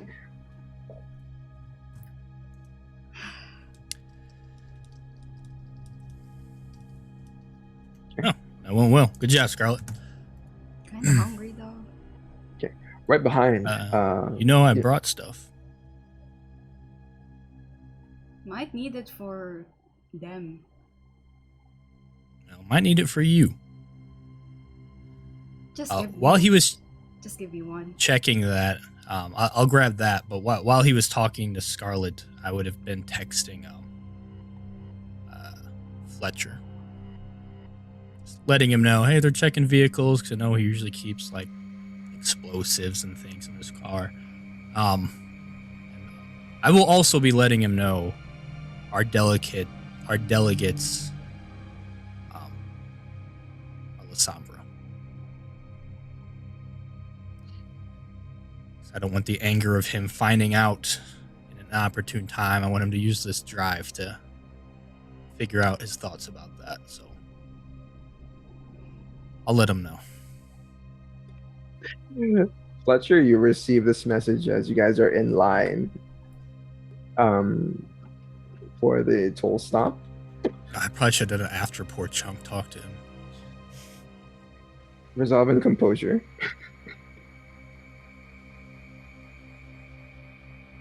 It's such a good thing he wasn't in the same car with us. Oh, would you like to willpower that? No. I'd Here we like to go. ride the wave, for whatever this is. Yeah. Okay, let me ask you this first. How is Fletcher feeling? First of all, the previous night you found out your little neonate friend you had going there, the little coterie member, was actually a La Sombra. She's been lying to you for the past year. Now, after you receive this message, you realize that she's not the only La Sombra in town. There's 2 additional ones.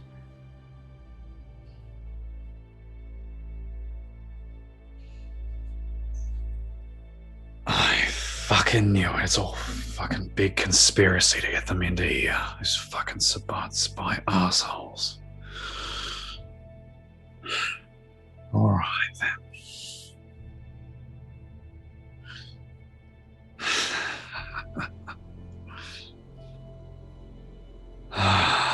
What are we gonna do about this?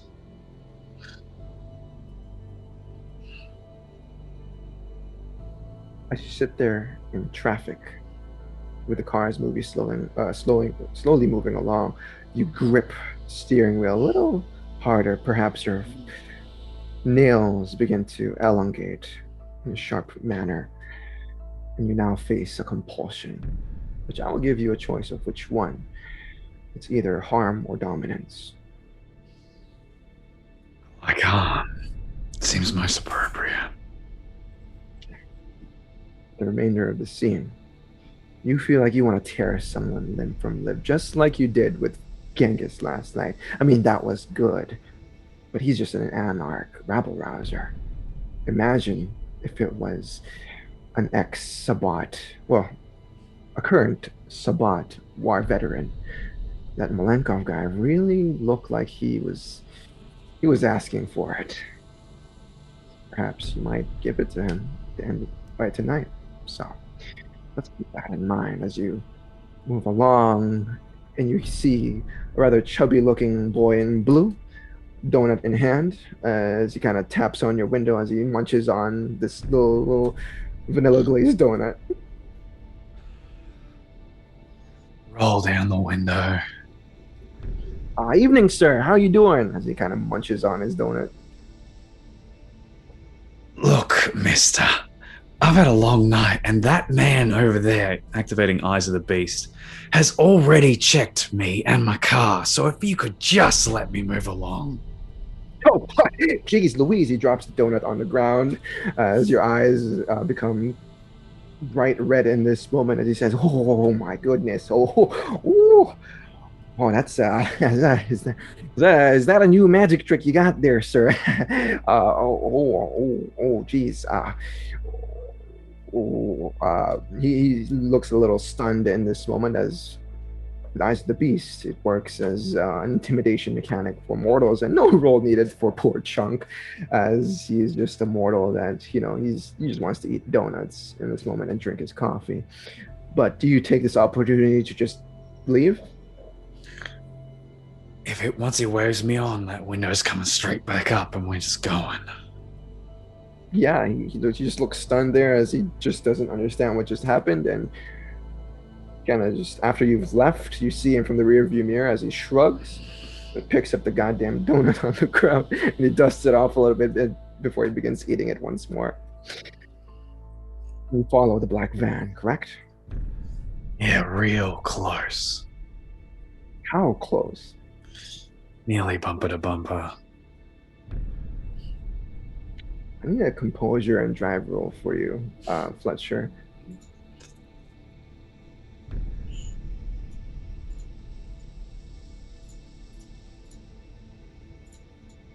Just to see how well you perform this act. What? With one success, Toledo. You just sent that text message not more than a minute ago. And as you carefully drive, maybe having a conversation with Scarlett or whoever is in the car, you immediately see the headlights of Fletcher approach your car very quickly in a rather hurried manner.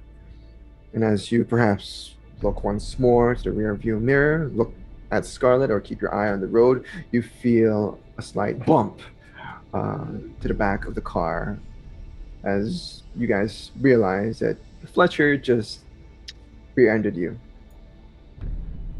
Toledo, what the fuck? Text message went through. It's a pothole. We're fine. Just keep driving. And Scarlett, Don't you know how to drive, cowboy? Nope. Oh, Maybe you should have Dedushka. stuck to the Wild West. I'm gonna move to the back of Wish the I car. could. Toledo. No. Stay here and just pay attention to your mirror there in case someone's following too closely. Keep an eye on them. Look to the rear view. Do I see anything? No? With your one success? No, other than the fact that Fletcher is following you guys uncomfortably close. Seems fine. Yeah, just keep watching, just to make sure everything's fine. Yeah, okay. Dedushka, Toledo, what can you tell do notice, though, is... Actually, yeah, go ahead. Sorry, I didn't mean to interrupt. Go ahead. No. Tell Toledo what he noticed. You'll notice in a moment after your conversation. Okay. Dedushka. You said you were in the war, right? Can you tell me more stories about that? Because the stories here are like fairy tales. I'd rather Yeah. not waste my breath on you, traitor. Traitor. Oh, come on, Dushka, tell us. It's Dedushka. Malenkov, please. Sierra once again stops him. But Toledo, as you guys are having this conversation, you notice the red and blue light flash off to the side. And because probably because someone's recklessly driving behind you.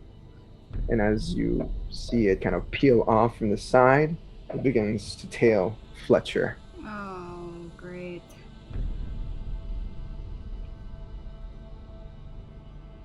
Are the lights on? Like the lights and sirens are on to pull him over? It's a cop on a motorcycle. God. Yeah.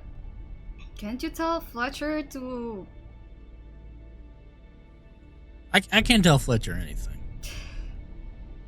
Yeah, but more trouble. Are they behind or are they... They're behind you Sorry. now, Fletcher. They're catching up to you. Cool, I'm gonna slam on the brakes. Yeah.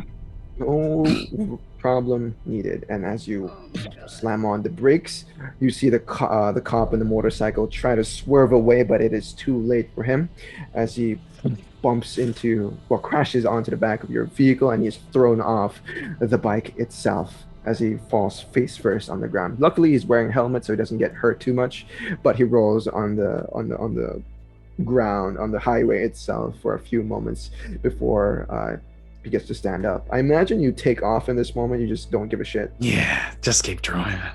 Okay. Well, you've definitely implemented your compulsion of him, your harm and compulsion. So you no longer have to act upon it unless it's your choice at this point. But yeah, you take off and you quickly catch up to Toledo and Scarlett's vehicle. A few moments pass by as you all just keep driving, continuing your merry way. You try to make small talk with La Sombra, but they're not talkative. And even if they are, talking, it's all comments of snark and attitude from Malenkov as he berates the both of you, Scarlett and Toledo. Is this like, I turned to Toledo, was this like me when I first got here?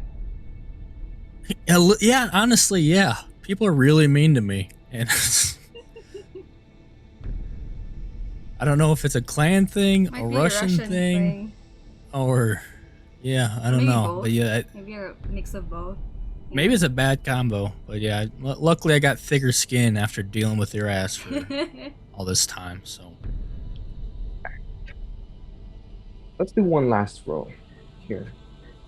As I need you guys to pass this. Resolve and awareness, please. All of us. All of you. By the way, can I drink while, Toledo's driving? Just casually sipping on the boat. Oh yeah, absolutely. If you wanna drink the blood bag, go ahead and give me a frenzy roll. Oh my god. Where's the frenzy roll? Frenzy roll.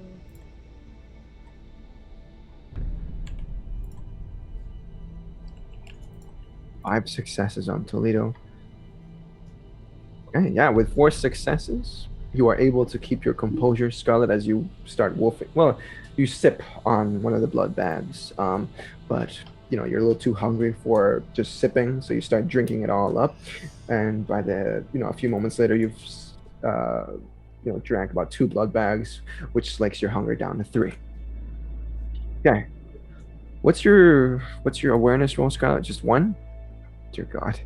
Okay, Toledo, once again with 5 successes.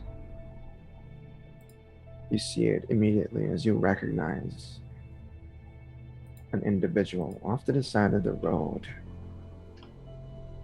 You see a familiar blank white mask and a red cloak around him as he stands on top of what seems to be like a pillar or some sort, or a pole, waving at you as you pass by. Too busy drinking blood. You recognize that person to be a jester. With those crimson red eyes flashing in your direction. Toledo and Scarlett in the vehicle, as you guys just notice, well, just Toledo rather, just notice I'm too busy drinking. familiar red cloaked individual. yeah, just gripping the wheel tightly. I'll look over and I assume I can see that Scarlett did not see that. Just hurry up with the blood. I need you paying attention what's going on. We might have company. What kind of company? Fucking clowns in the cloaks. You mean the people we've been the La Sombras in the cloaks? Sort of glance back at the Didn't- two in the car. Fuck. Yeah. What have we got? Want me to He's just ask? gonna go quiet. He has a lot of thoughts, but none he's comfortable saying out loud anymore. Spit it out, cowboy. Are you afraid of something? I'm assuming you guys sent your little friends to feel out the city first, right? He raises an eyebrow. We don't The have mistress. That I believe. How about you, Sierra? Does the name the mistress mean anything to you? I don't quite understand this question. There's many mistresses. Including Miss Leanne here, would be called mistresses in some regard. What he's I trying mean, to say she's is a that... little. Wait, are you someone's mistress? What? I No. thought you and Damien were a thing. Toledo, no. You don't need to be getting involved with. Look, I'm fine with you doing what listen, you want, but I I'm not respect the somebody's sanctity of marriage. mistress. I don't want you. Shh. Miss Yara. What Toledo is trying to say is that we've had some company, La Sombra company, that's been giving us some shit the past few years. And one of them is calling herself the Dark Mistress. I've met with her and she knows who I am, but we're just wondering if you guys are affiliated with her or not. Your problems are not ours. We have our own to deal with. So they're not, Toledo. So they say. I believe them.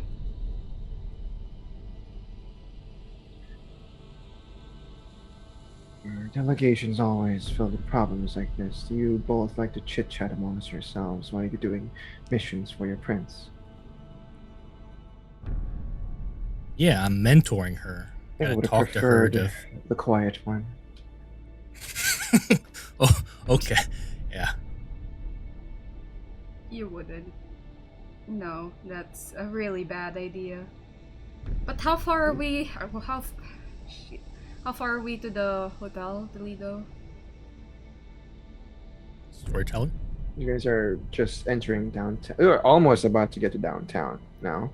It's a couple more minutes or so. You know how We're traffic close. is. So I assume that we'll have a tail now, unless Fletcher notices something. And gets Are you guys rid of telling Fletcher at all? Anything? Are you gonna tell Or is Fletcher, he just Toledo, blindly or- following? I mean, I'm driving. If you want to text him. Yeah, I'll text Fletcher at the same. Then just put the. As I hit send, I put the phone as far away from me as possible, and wait for it to send. You do know there's 3 La Sombra in the vehicle, right? Well, hopefully it'll go through like Toledo's other text. Yeah, it does eventually go through, but you have to put it like literally on the top left-hand side of the vehicle, as far away from you as possible, as well as Sierra and Malenkov. I'm gonna get you a selfie stick, but instead of using selfies, just to hold the phone away from you, so you can use it. Okay. Eventually, your text is sent. Fletcher, you receive a text message. It says, we got company, the jester's back.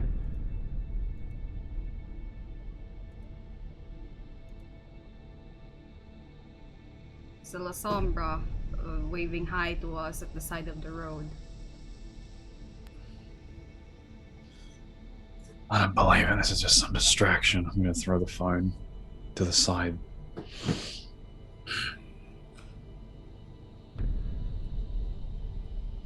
Do you do anything about this, Fletcher, or do you just simply follow? They're trying to distract me from them right now. It ain't going to work. We're just going to keep going. I'll give you this with your 2 successes. You notice a vehicle following you. You notice a black sedan that's, may have been keeping its distance from you, but it's only now you notice it, that it's been following you since the airport.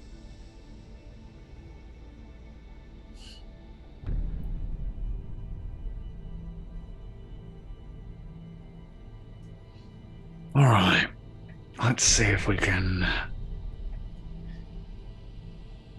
lead it off. Oh, if they've been following us from the airport, they probably know that we're together. Okay, let me see if I can divert from our van, take a side alleyway or something that'll turn back around to the next when the van's going to pass by. See if I can, if they're behind us, I want to try and just ram them with my car if I can. Oh, sure. Absolutely. As you peel off to the side, perhaps doing this a little stealthily, coolly, not drawing any attention to yourself, you would notice that the car also kind of peels away from you, but just for a moment before it returns back to the highway. It's almost as if it was trying to follow you, but then it went back on the highway and then kept going. Do you get back on the highway and try to follow them? Yeah, I'll get behind them. All Okay. right. And you go about this. You've now switched positions. This vehicle is now in between the black van and yourself, apart from the other vehicles around you. And you guys are now entering the downtown district of Chicago. You can tell that traffic is once again slowing down because downtown, it's Chicago. But eventually you guys get to downtown proper. You guys simply just head off to the Sheraton, or you guys make any detours, any other things to do beforehand? If we're not being followed, I'd be able to check for that as well. But if we're not, I'll go to Sheraton. If I feel like we have a problem, I'm not going directly there. Unless Fletcher let you know, you wouldn't notice anything at all, except for the fact that Fletcher kind of peeled off to the side for just a moment before returning back, and you can see that his car is still behind you, about maybe a car or two away. Okay, then yeah, we'll head to the hotel. Okay. I'm gonna drive as aggressively towards these people as I can. Maybe bump them in the back as well occasionally. Just really put the pressure on. Okay, not a problem. As you bump into them a few times, you can see two individuals in the car. Kind of, you can see from where you're sitting and from where they are. Their windows aren't that tilted, but you can see two individuals, and they're kind of arguing between themselves. Two men, rather. But they don't really do anything about it as they look back in your direction, and they kind of peel away as soon as possible. But Bad boys. If they're out of sight, out of mind, keep going the way we're going. Clever. All right, let's go. Okay, yeah. Eventually, all three of you make it to the Sheraton Hotel.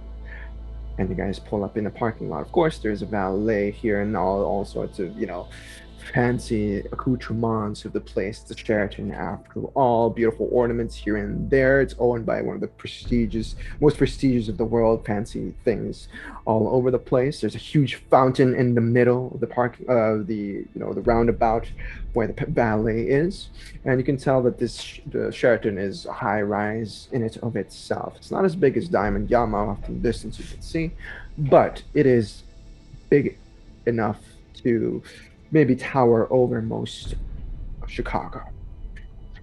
My question is, do you guys take the valet?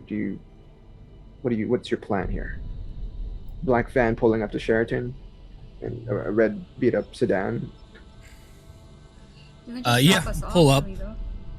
And we'll do valet. If you want to let our guests out, and yeah, toss the keys to a valet person. Slip them a tip. Thank you. Actually, if you two will wait here for a second with Mr. Fletcher, me and Scarlett will go and secure the room. You sure leaving our delegates alone is a good idea? Well, I'm assuming Fletcher is pulling up behind us. Mm-hmm. You sure it's a good idea to leave our two delegates behind with Fletcher? I mean, if you want to go, yeah, you could go take care of the room. I'll stick with them. Yeah, alright. I'll go in. Head straight to the front counter. Sure, absolutely. Okay. You see that there is a well-dressed woman there. She is about in her early 30s or so. She's got dark red hair. She has freckles on her face. She looks at you with her bright blue eyes, and she says, "Welcome to Sheraton. Is there anything I can help you with?" Yes. Reservation for Scarlett Rose? Oh, sure. Yeah, let me go ahead and double check that for you. Can I see a valid ID, please? She kind of, as she Removes looks my on the passport. computer, she looks at your ID. She says, "Oh, there is a reservation for Miss Scarlett Rose, a Mr. Scarlett Rose. But no, They made a mistake with the Leanne. reservation.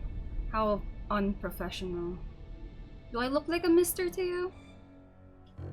No, ma'am. It's just the person that called. Sounded like he was talking about himself, and he requested a So few you're things saying here that I and sound like there. a man now?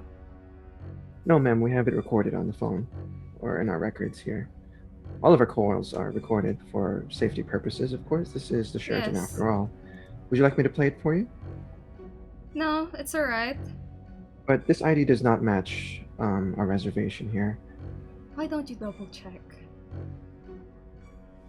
She turns the monitor in your direction behind the desk, and it just says the reservation is made for Scarlett Rose. I look at her in the eye and say, I'm sure there was a mistake because I'm the one who reserved that, and then I mesmerize her. Okay, let's see that rouse check.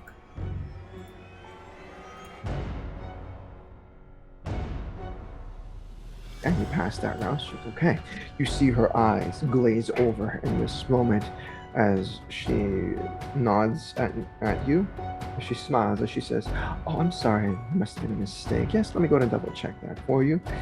Yes, it does say Miss Scarlett Rose here, but I can go ahead and... Sorry about that. That is for... And I apologize for the inconvenience, man. Let's go ahead and change the reservation here. And Thank you. you can see that she's working. Actually... Because you're La Sombra, you can see the screen kind of glitch out in this moment. How long is this gonna take? Can I take a seat first? It has been a long flight. Yes, ma'am. Sorry, just I'll system just is take lagging a little seat bit. Here. I'll just take a seat over there and you can... Yeah, you can see in the lounge area, there's a few plush seats here and there. In the middle, there is also like this sort of, entertainment being played. There's a man on the piano just playing.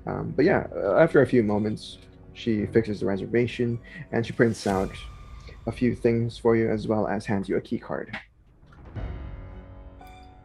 Thank you. Enjoy your stay, ma'am. Turn towards... I head back towards where Toledo and the others are.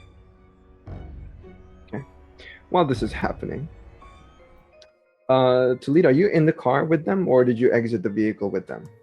We would exit the vehicle and wait in the lobby while the Okay. You guys are in the valet lobby took the now. van. Okay, Fletcher, you're with them, I assume. The entire time, Malenkov is just staring at you, Fletcher, with a smug grin on his face. Just silent. He's just looking at you. The Sheraton, how pleasant. Sierra says to you, Toledo. This was a little short notice for us. I apologize, but we got what we could. Is this gonna be all right for you? I mean, I can afford a nicer place if you want. This is a 5-star penthouse, though, so I don't know if there are. It's probably one of the nicest in the cities, if not the nicest. It will do for now, though this place is owned by Kind. Is there one not owned by Kind that you know of? There are a few in the city that are owned by Kindred. Most of them have rooms for people like us, Mr. Toledo.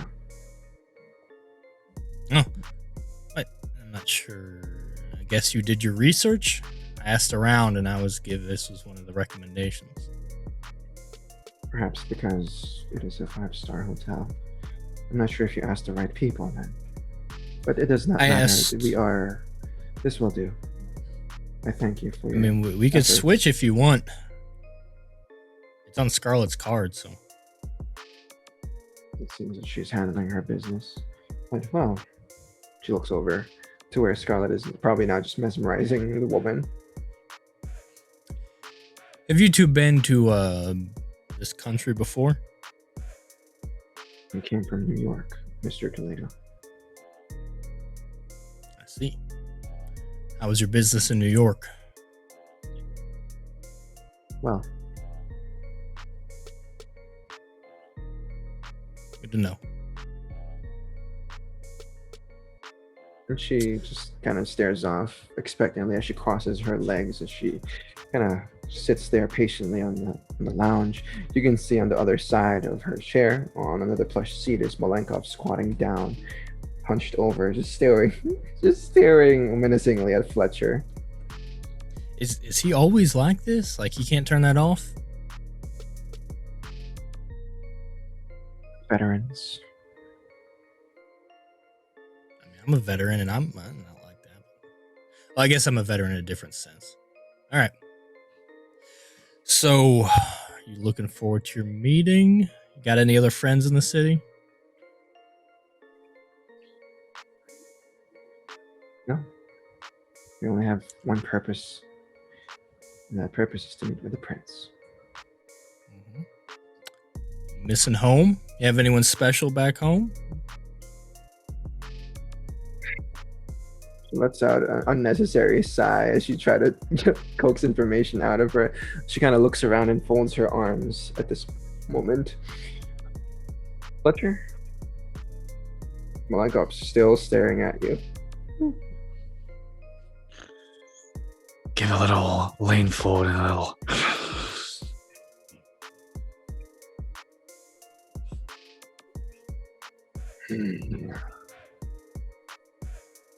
Know you from here, mutt. I got a pretty good sense of smell myself. And you reek. He blinks once, blinks twice. When he opens his eyes, it is completely inky black.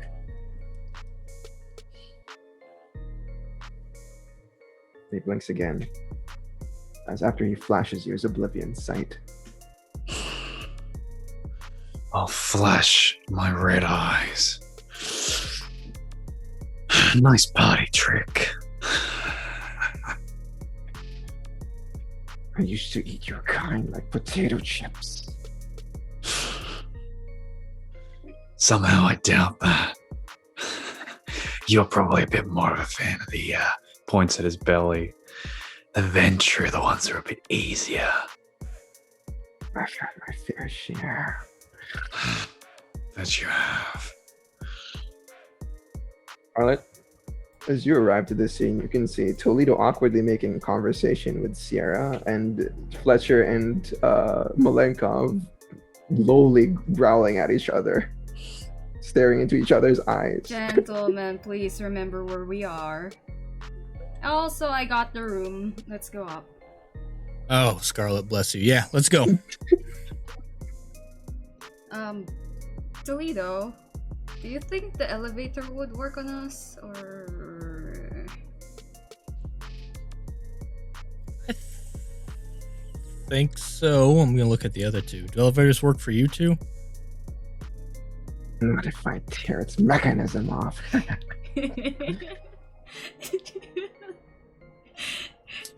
That's Yeah, funny. that would break it. It works just fine. Let's go. Let's just get going. That was funny. What? That was funny! Americans. Swear. Americans. Ooh, Bloodlines. Scarlett, can I have the room key? Oh yeah, here. I'll go to the elevator. You see, elevator doesn't work normally for the penthouse suite. You gotta kind of use a special one, have your room key to get to that floor and whatnot. So I'll do all of that. Sierra rolls her eyes in this one. The first reaction you ever got from her is her rolling her eyes as they all kind of pile in. Do you know what it's a big elevator, but there's 5 of you. And the penthouse suite is probably on the 50-something floor. Oh, camera. Oh, there's cameras everywhere. Oh my dear lord. So as you all pile in, just like to remind you that it's not that big of an elevator. It's big enough, but funnily enough, Fletcher ends up next to Malenkov in this moment. The tower is over you. and he's just like looking at you still. The both of you are just staring at each other. The elevator goes up. Just staring at each other. They're staring and growling at each other. Do you guys have any past with each other, or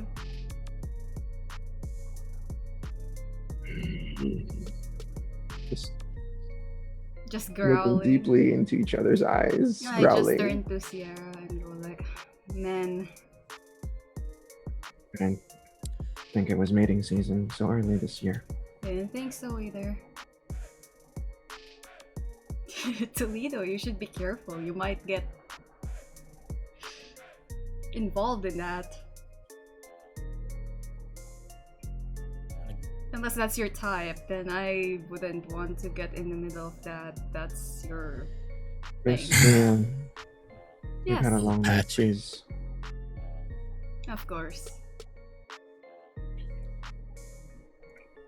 And as the elevator music awkwardly plays in the background, and you guys eventually get to the 57th floor, the bell rings. It kind of opens up to this massive hallway. You guys probably walk through, and eventually you guys get to the door, the only room in this place, the penthouse suite. As mentioned, there is a the key card that you have to probably zip through and press against with your key card, and you open it up, and inside you can see that there is a massive window that has blackout curtains that's completely covering whatever light it is from the outside. There is in the middle of the room a few plush seats you can lounge upon. There's a fireplace on the left hand side, a digital fireplace on the left hand side, and on the right hand side there is a large table with a bucket neatly prepared, and inside is two bottles of champagne. Of course, there's a welcoming card there as well, and there is a few more information, sheets of papers here somewhere, that perhaps for the Wi-Fi and such. But it is a very, very nice room. Off to the other, on both sides of the place, there are private rooms you all can take for yourselves. Well, as our guests, go ahead and pick your room first. Get yourselves comfortable. Would you like some wine before you go to bed? Sierra wordlessly heads off into one of the rooms on the left-hand side, as she begins to take off her coat and set it upon whatever seat or bed she can, and she begins to just kind of loosen up and relax. Malenkov, staring still at Fletcher, grunts one last time before he takes a room next to Sierra's. Turn to Toledo and Fletcher and say like, so what's our plan? Do we keep an eye on them, or I guess. I was hoping they'd be cool and we can like hang out with them, talk to them, delegate or whatever, but it's pretty awkward, pretty tense. So I'm thinking we just sort of stick around, make sure they don't start any shit, especially the Dushka guy. the Then, Dushka? Means Dushka, grandpa. yeah. Not Dushka, the Dushka. That's what I'm saying. You're just repeating after me and I don't know No, why. you're saying Dushka. Dushka, yeah. The Anyway, Dushka. Scarlett, This please. is what happens when... Yeah, it's a grandpa. We're gonna need to keep an eye on him. And I don't think I have to ask Fletcher twice to do that. He steps out of line. He's all yours. Appreciate it. They're just very lucky that the prince is involved. Yeah, there's a lot of things going on here. One, we've had Lasombra problems in the city. Now these two come as delegates to meet with the prince. They That said sounds they like- weren't part of it.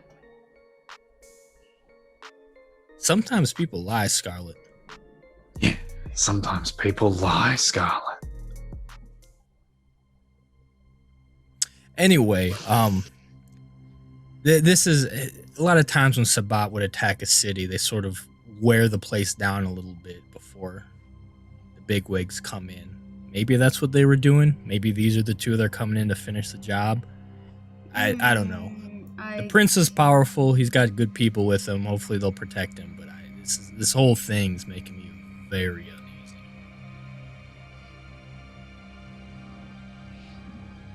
Yeah. Also, how do you know her?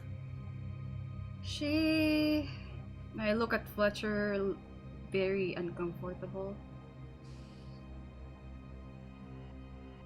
She, on the day that I was embraced, she came to talk to my papa. And I know they had a talk, something important, and then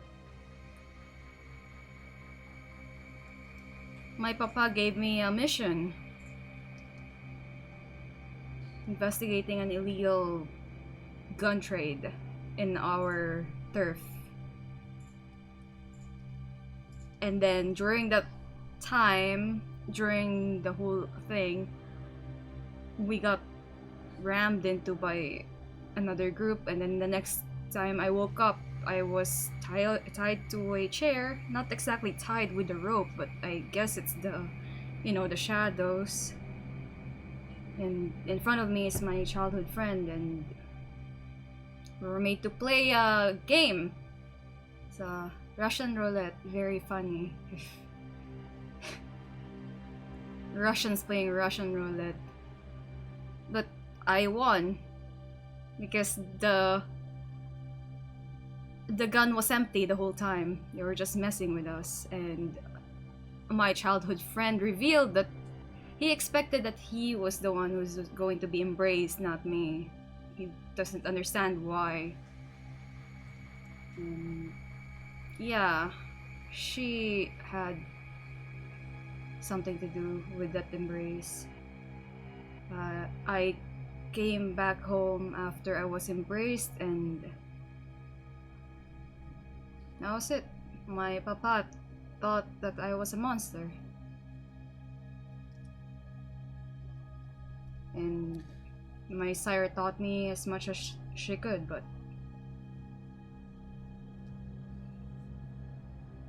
I assumed that she made a deal with my papa, or she's part of... Probably, I don't know. My papa looks scared of her. So... Either way, it sounds like she's not a good person. Is that a safe assumption? That whole thing with you sounds fucked up, and if she was involved in that, that means she's fucked up. I'm used to fucked up, Toledo. I'm fucked up. I grew up with the mafia. What do you think? I can shoot a man before I can even walk.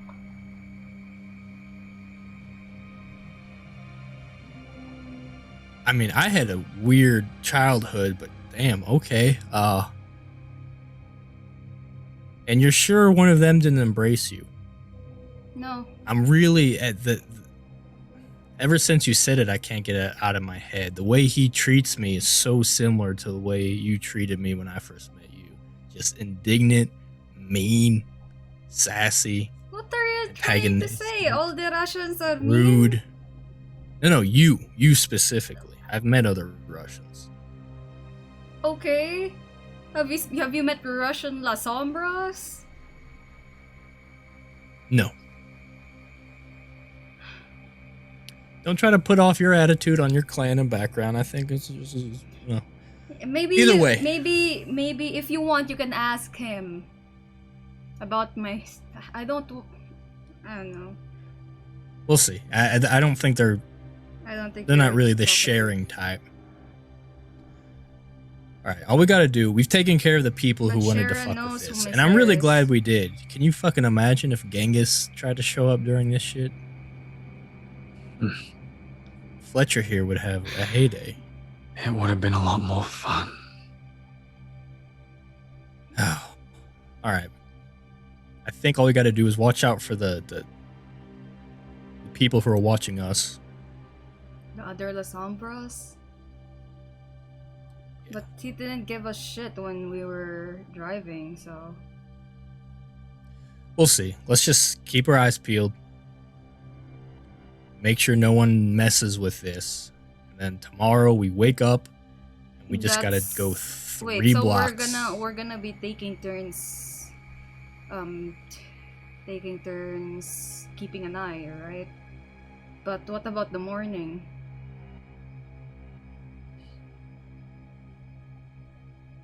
Well, I mean, the La Sombra can't mess with us in the morning, but I guess they have people that could. Do we have people?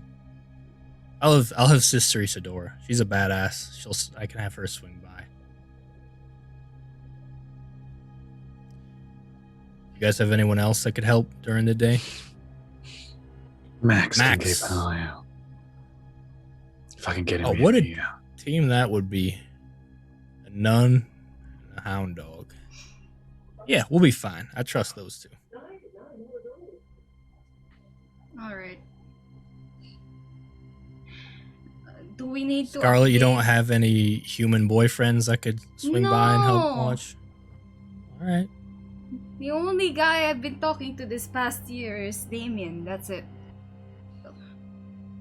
Sounds pretty serious. Alright. It's not serious. It's just talking. I'm his backup drummer. What do you want? Is that what the kids are calling it these days? Come on. You have a little more respect for yourself than that.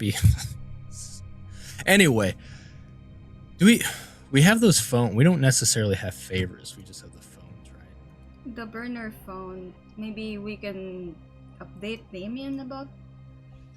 Yeah, alright, I can take care of that if you like. If you wanted to keep an eye on them.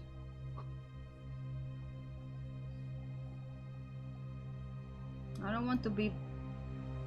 I've heard horror stories from Toledo about, people burning down havens in the middle of the morning. And Well, good thing is, I mean, security is going to be good here because it's a very nice place. So anyone weird walking around is going to get flagged immediately. And we're the only people that can access this floor, us or the workers. I mean, if they're really determined, they'll find a way. But we've got a lot of good they're La mundane Sombras. security. Well, if the Sombra come, it's going to be at night, and then we'll be here. Alright.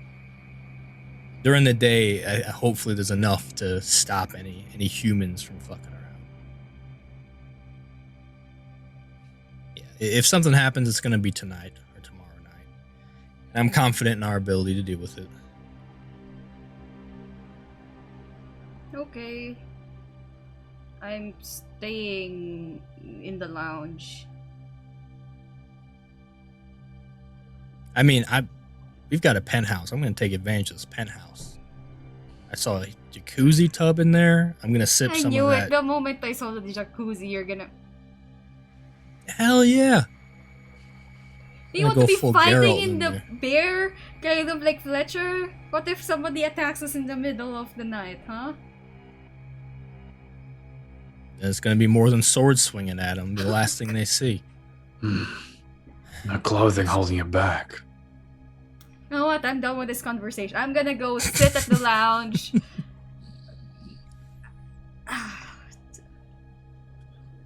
Can't even listen to music or entertainment in this place. Just look to Fletcher. You, what are your thoughts on all this? I got a lot of thoughts, General. None of them clear. Nothing concrete. I'm all about second chances and whatnot, but I think we're 1,000 years too late for a second chance. I tend to agree with you there. At least for these two, or at least that guy. He's an asshole. Perfect embodiment of both sides of the clan. It is a little poetic that way, isn't it? I'll I'll contact Damien, keep him up to date with everything. Obviously, removing some details. Sounds good. All right. It's going to be a long night. Let's get it over with. All right. I'll have to step out into the hall for obvious reasons. You enjoy the jacuzzi.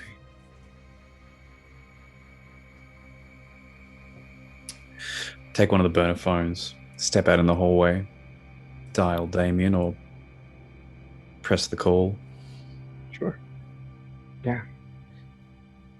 As Fletcher steps out of the room, we see Sierra crack open her door just a little bit, checking to see who is still in the penthouse suite.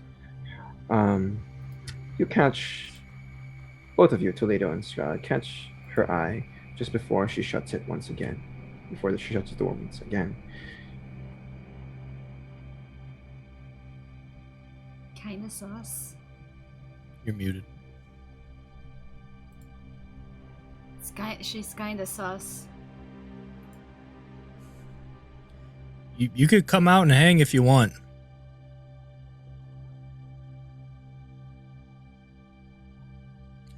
All right, yeah, I'm gonna pour some champagne. I'm gonna do that thing where you like look out the window and just look at the city, like champagne in one hand, arm behind your back on the other, and just stare out. Really? You're doing that? Shh, don't you take this from me. Oh my god. Just gonna stare dramatically for a few moments out the window. This is just embarrassing. I'm gonna look around for some book or something to read because apparently I can't play music, I can't watch anything. There's magazines and stuff here.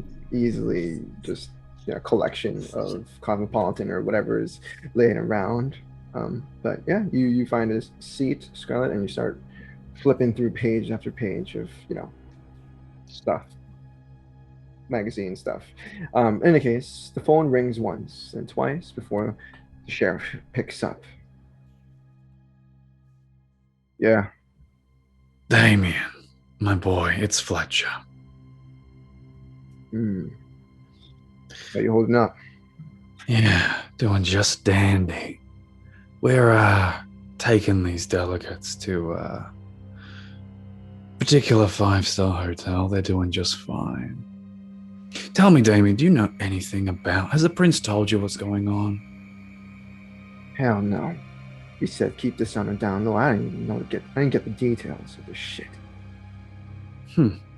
Strange. Keep it tight-lipped, that's what he said. So you don't know who these people are? Why, should I be worried? Yeah.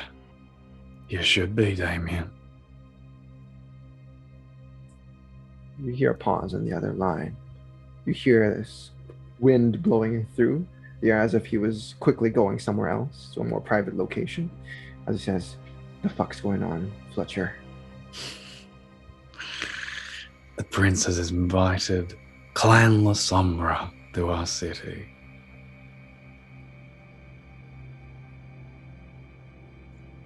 You hear Damien take an audible pause in this moment.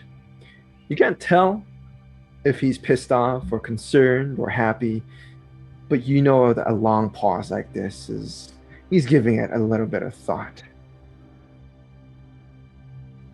Don't fuck with me, Fletcher. Oh, I ain't fucking with you, Damien. You know I have massive respect for you and your job.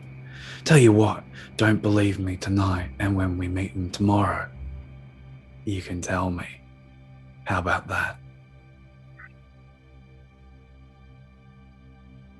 Why the fuck are they here? Aren't they Sabbat? Yeah, they are. Did we get rid of them? You and I did, yeah, a long fucking time ago, with a lot of fucking work and a lot of dead comrades. And yet here they are.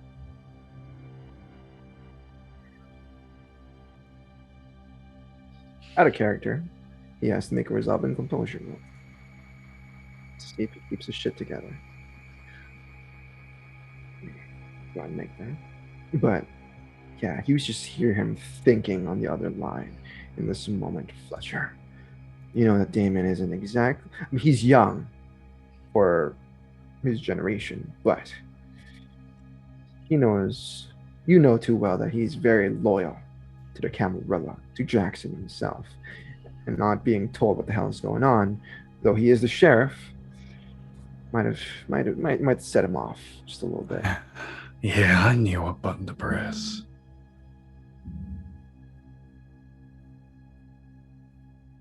Might spark something. With 5 successes, you hear maybe metal getting dented over and over again, or something being thrown, maybe a trash bin or something against the wall as it crashes with sheer force.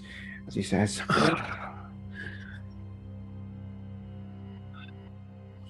not going to ask any questions. The prince wanted us to get this job done. I'm not even sure if I was supposed to know, but you telling me right now, well, can't be sure if that's a good or bad thing." Just want you to be aware of the situation, Damien. Because you know how I feel about this. Oh, yeah, Right. I do. Yeah. You understand that too well. Alright, let's not get you in any trouble then, eh? Just do your job well, and I'll do mine. And I'll see how this business goes around with the prince. As you say, Sheriff, you have a good night. You too.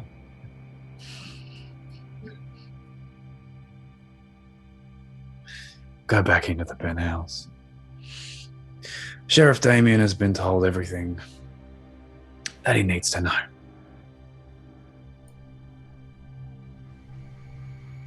Toledo will just slowly turn from looking out the window. Really? Now that, Oh my. now that suits you, General. Ugh. I imagine he's in like this bathrobe or something, Yeah. very relaxed. With the champagne in hand. It's very Yeah, well, embarrassing. While the tub is filling, yeah, he'd be in a bathrobe doing this. Very embarrassing. Very classy. Well, it's been fun playing Venture, but I'm gonna do a perimeter check, make sure everything's cool. You guys need anything? Really? You still wear your cowboy hat even with your bathrobe? Toledo! Yes. I die with my boots on and a hat on my head. Everything else is respect that. optional.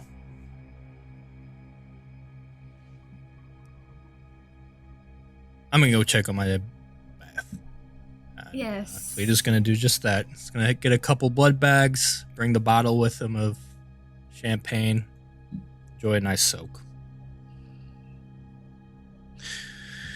Fletcher's gonna pour out a nice big glass of whiskey and just sit and stare at it.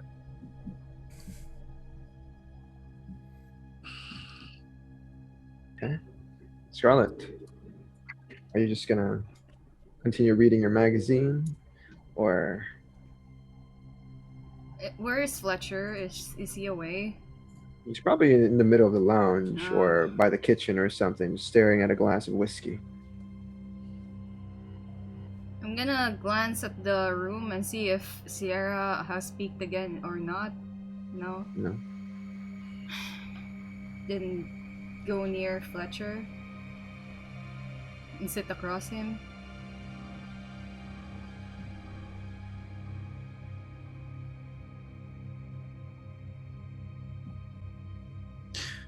What do you want? You good or not? You of all people asking me this. Well, your reaction to me was pretty nuclear and then suddenly... Nuclear? I could show you nuclear, but... Yeah. Our prince is making some interesting choices that's not going to make him a lot of friends. I think. Might work out well for you. Or is that part of the plan?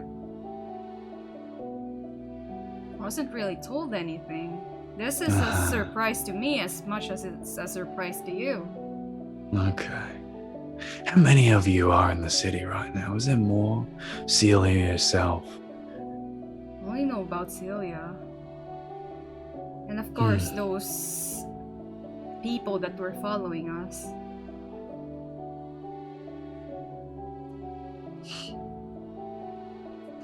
It's not a bad plan, I have to admit.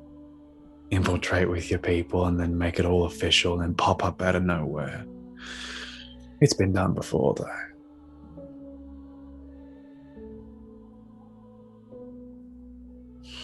You really are old. You're too And distrusting. you really are young.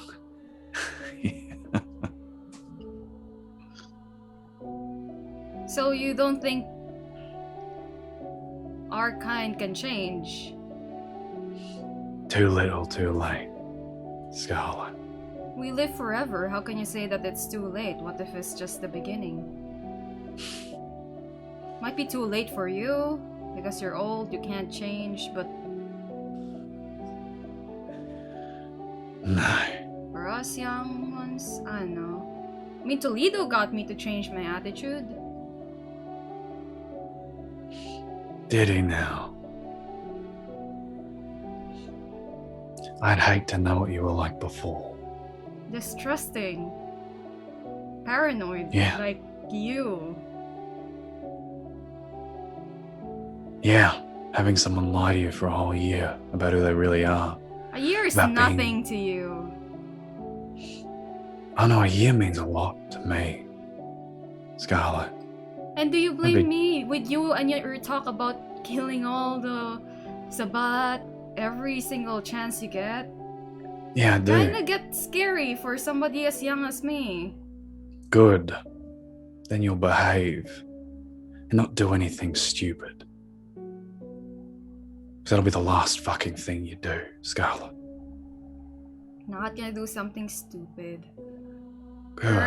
I already. Listen, I like it here.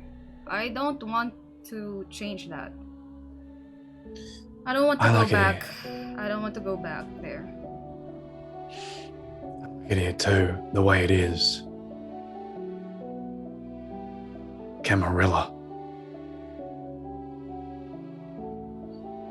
I don't know what this is, but this...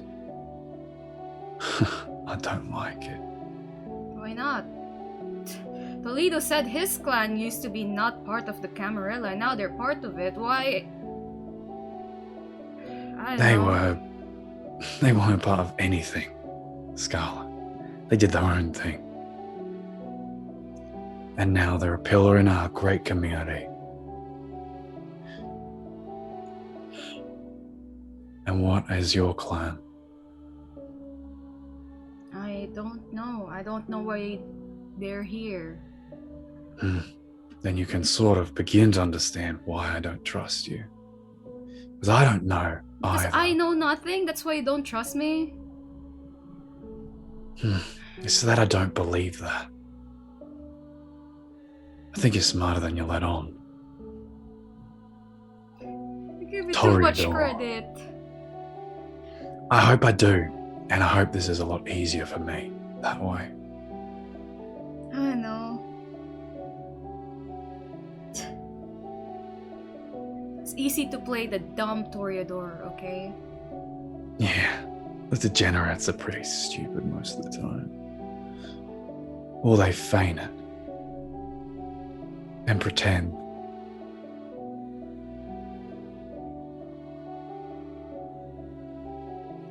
I respect Celia, Scarlett, because she was buried 6 feet under. Because she was turned, just like a lot of us, and not given a choice. Turned into a wild beast. And yet she came here and said, "This is who I am." And she's Did doing she? her damn just. She Because did. as far as I'm concerned, Miss Stewart has been keeping her protected all this time. Safe. So that she doesn't get herself killed. Yes, and that's what Toledo has been doing this whole time as well. Really?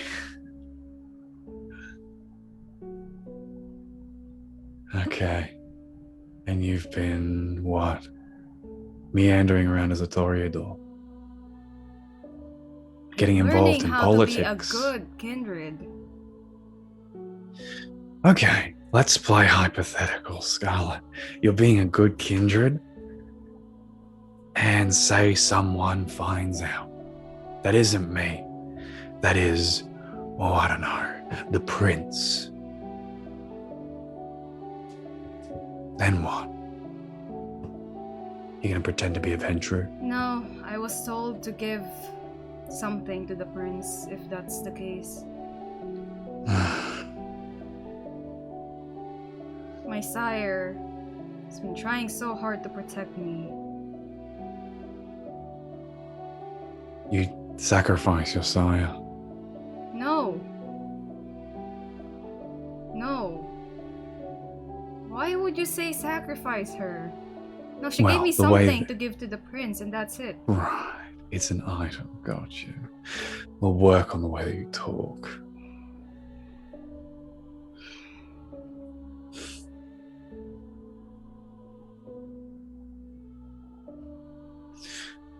Whatever's going on, Scarlett, I am against it.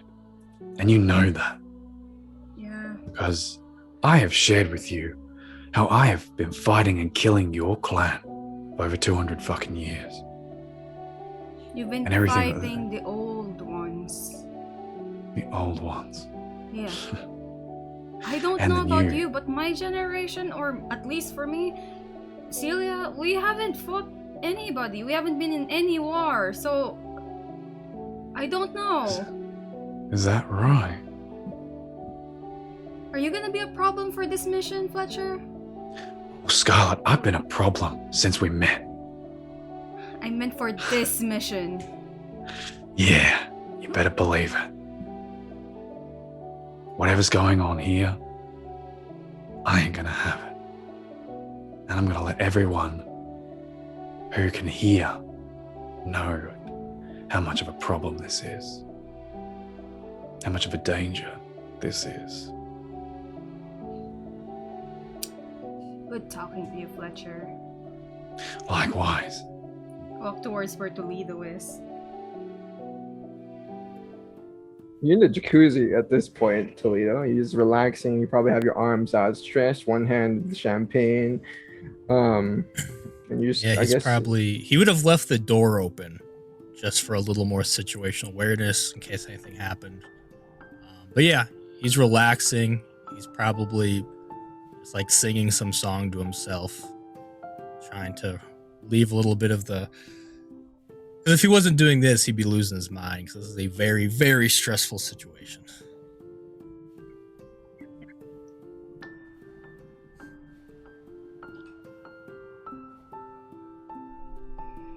yeah, Scarlett.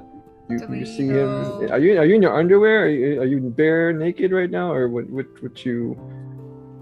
I have my hat on. Oh God! Can you? I'll never. I would get... have put. God. I would have put bubble bath stuff in though, so it would be. Yeah. It wouldn't say Okay. anything. As you enter this jacuzzi room, Scarlett, you can see that he is just in a porcelain made jacuzzi. The exterior, what's it called? Walls, the exterior of this place, the bowl, I forgot. Whatever.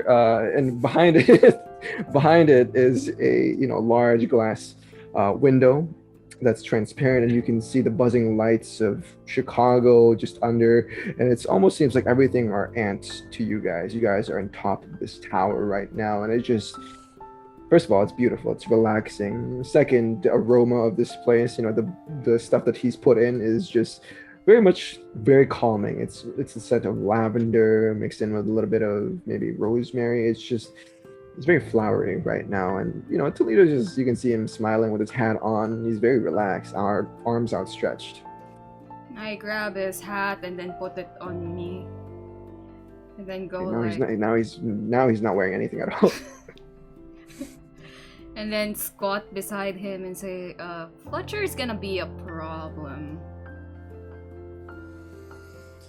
Oh, I know. That's why I'm in here pretending like we have no problems for the next... But he said however he's gonna long. tell everyone who matters about,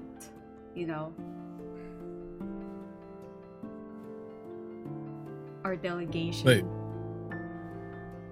He's gonna tell them like now? Tonight?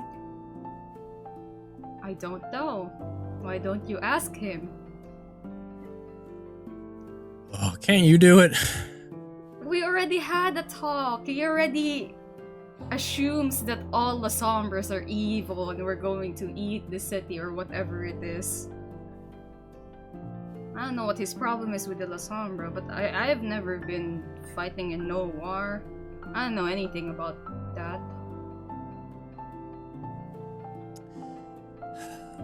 It's easy to dismiss his stance as him just being old, curmudgeon-y, and holding grudges and whatnot. I mean, you're young. I assume you're I'm less bigoted than for you, in a sense, had to learn the error of our ways. But I don't think it's that. You see, La Sombra isn't a clan. It's not like it's not a place. It's not a race. It's your blood. Which I guess also goes into that. Long story short, most people are embraced for a reason. Sombra embrace people because they're like other La Sombras. Yeah, and he says he doesn't trust me because I wasn't embraced like Celia. Buried secret under. I mean, if they're shovel heads and they didn't have a choice in the matter. But if a La Sombra chooses, I believe you. I believe you. But I understand why he's having trouble with it, because your clan historically embraces people who are going to further their cause, and their cause is something that he is very, very against. So it's not as much as, oh, he doesn't like that clan. This is everything that clan does, and why they create more of their clan is to do terrible evils that he has seen the worst of. I've dealt more with individuals. He's sort of had to see things, and I don't know, the forest through the trees or whatnot. But what I'm trying to say is it's going to take time. I see where he's coming from. If this was just him being a stubborn old man who was too stuck in his ways, it'd be easy to dismiss that. But he already confirms that he's gonna be the troublemaker. So what if this whole thing goes wrong or goes south because of him? Well, I thought about keeping him out of this, keeping things quiet, letting him go home, and us taking care of it. But we got to earn his trust one way or another. And I think we need to give him a shot to not be a troublemaker. If he causes trouble, there's nothing we can do about that but react to it. If we come at him now saying, you need to not do this, or you need to do this, or threaten him with this or that, you know how that's going to go. And it's not going to be in our favor. Yeah. Just like I want him to trust us, I say we trust him and give him the benefit of the doubt. Now, if he goes telling people, we're just going to say we didn't know. Because we're not telling people, and I mean, he knows how things are. And if he's willing to potentially put his life at risk by spilling the prince's secrets, that's his decision. And that either means, I mean, he's not stupid. He knows what he's doing, and he's doing it for a reason. And he's going to have to live with the consequences of that reason. Or die for him, which I'm assuming he's willing to do since he's doing it. But you're concerned about your safety in this, which is smart. I'm concerned about my safety in this. And that's why shit hits the fan, we do what we need to do to look out for ourselves. All right. But I don't want to jump the gun and start right now. The people we need to not trust and keep an eye on are those other two. Fletcher's still our friend, he's still our coterie mate. Let's hope his survival instincts at least carry him through, even if his. I'm sure he would like to cause trouble, as you said. All right.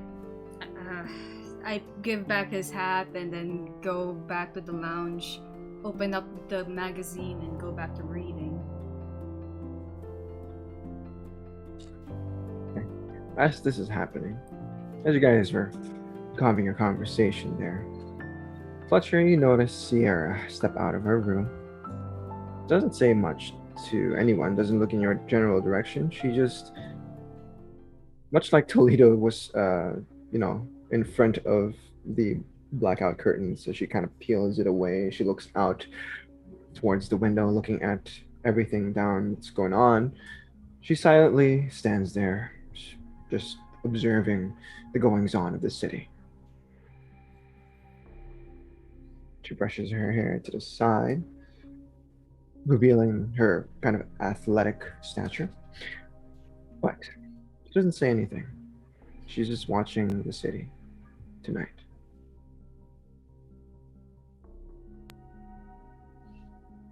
Do you do anything in this moment, or do you just simply look still?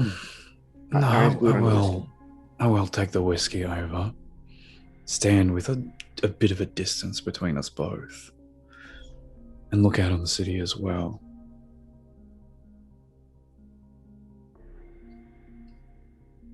You don't hate this city as much as him, do you?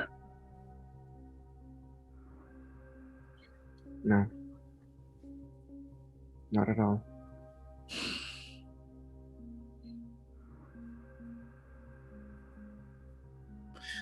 What's your game, Sierra?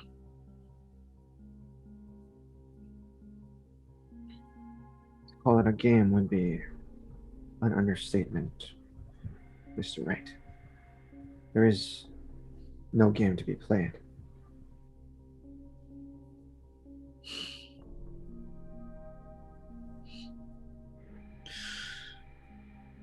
Well, if we're playing this hypothetical, I think of it as a big old chessboard. What do you see it as, Sierra?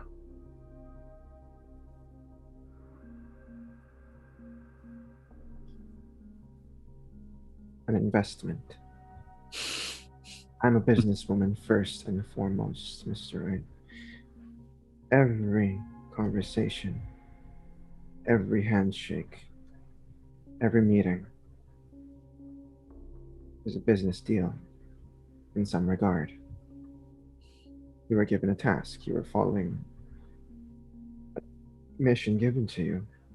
That was a deal in and of itself the moment you took the prince's word, yes? You are correct. And much like how you or my brother haven't ripped each other's heads off, that is an investment you're making as well.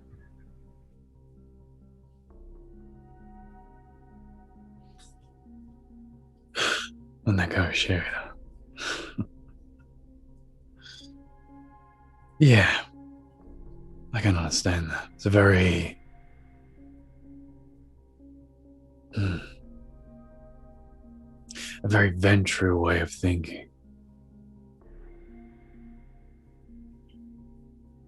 It is one way to live. I do not concern myself much like my brother to old grievances and such. I believe that is a waste of my time. I look forward to future deals and investments, much like things I have here in the city.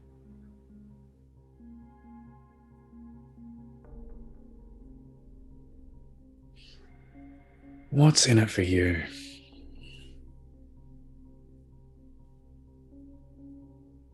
For the Is it first time, she looks you in the eyes. Continue. Is it a survival thing? Is it? What is it? Why are you here?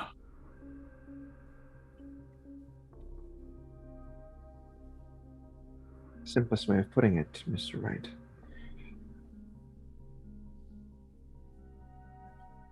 I'm here to meet with the prince. That is it. An important meeting needs to be had. That is all. Yeah, the grunts don't need to know the bits of it. I get it.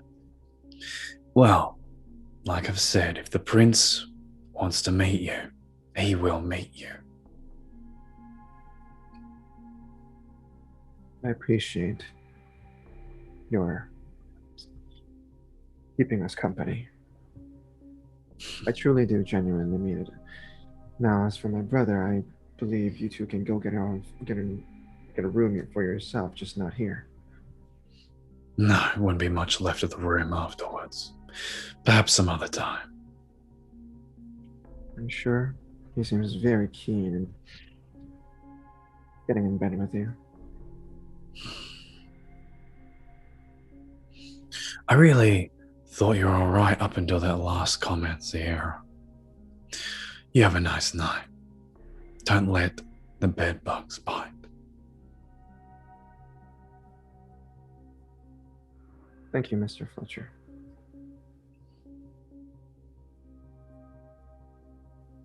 She continues looking out the glass window as Scarlett steps into the room.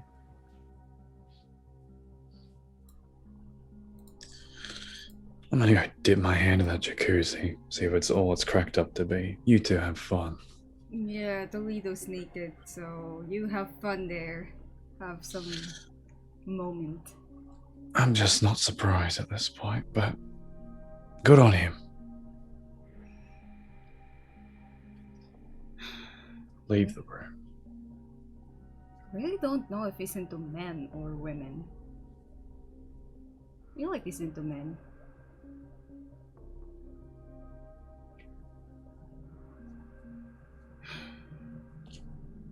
Turn to Shara. Is she still here? Yeah, she's just looking out the window, just watching the city lights.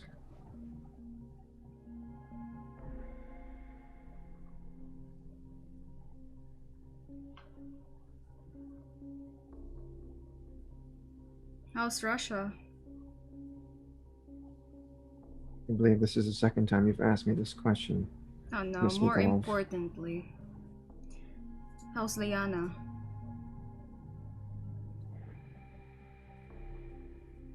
Doing her duties.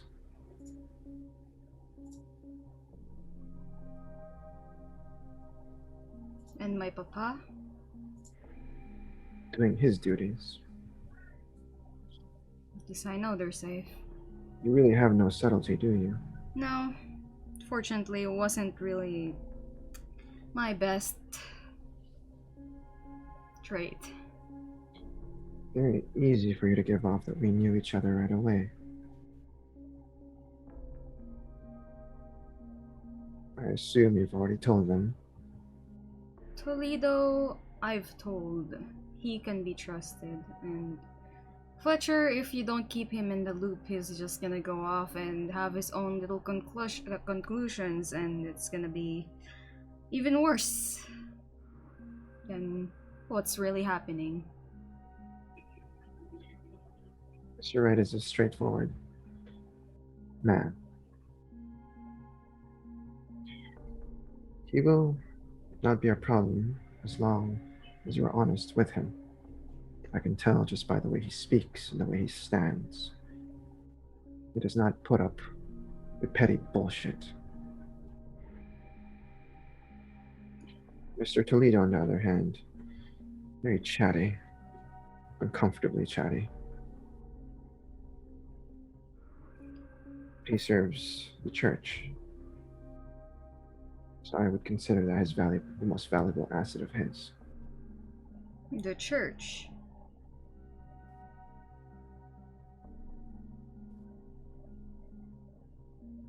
What have you learned in the past 2 years here, Miss Mikolov? Well, I've learned the rules of the Camarilla. I've learned a lot about how to make deals and how to fight, especially from Toledo. I've learned how to be self-contained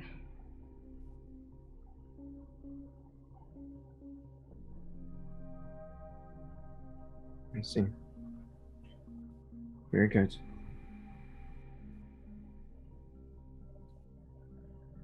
I'm sure what you've learned so far will come into play very soon. And I'm assuming you're not gonna tell me the reason as to why you're here. I obviously can't trust you with subtlety. Hmm. That's understandable. We must meet with the prince. That is all. And my task is to make sure that you meet with the prince. I know my place. Do you? She looks in your direction, meeting your eyes in this moment as the inky tendrils of the darkness within her eyes spread out just in this moment. Do you truly know your place?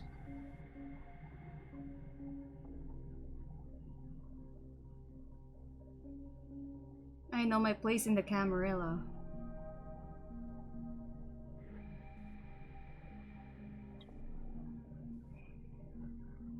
Good. Keep that in mind.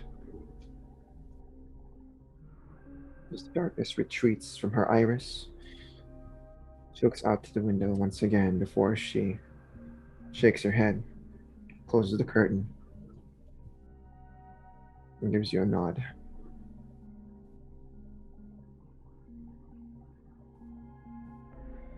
We will talk more when the time comes.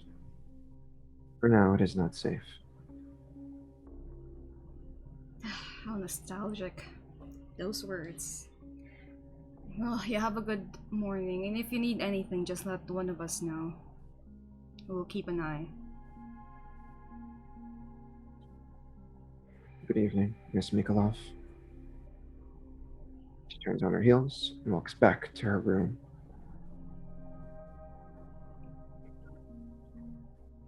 Meanwhile, because Fletcher and Toledo wanted to have a little moment together, Fletcher, yeah, you see Toledo just bare naked inside a bubbly jacuzzi bath. You look comfortable. Yeah, this ain't bad. Nice being comfortable every once in a while. I don't get that opportunity often. No, I don't imagine you do. Dealing with all those students for so long must have really put some tension in your neck.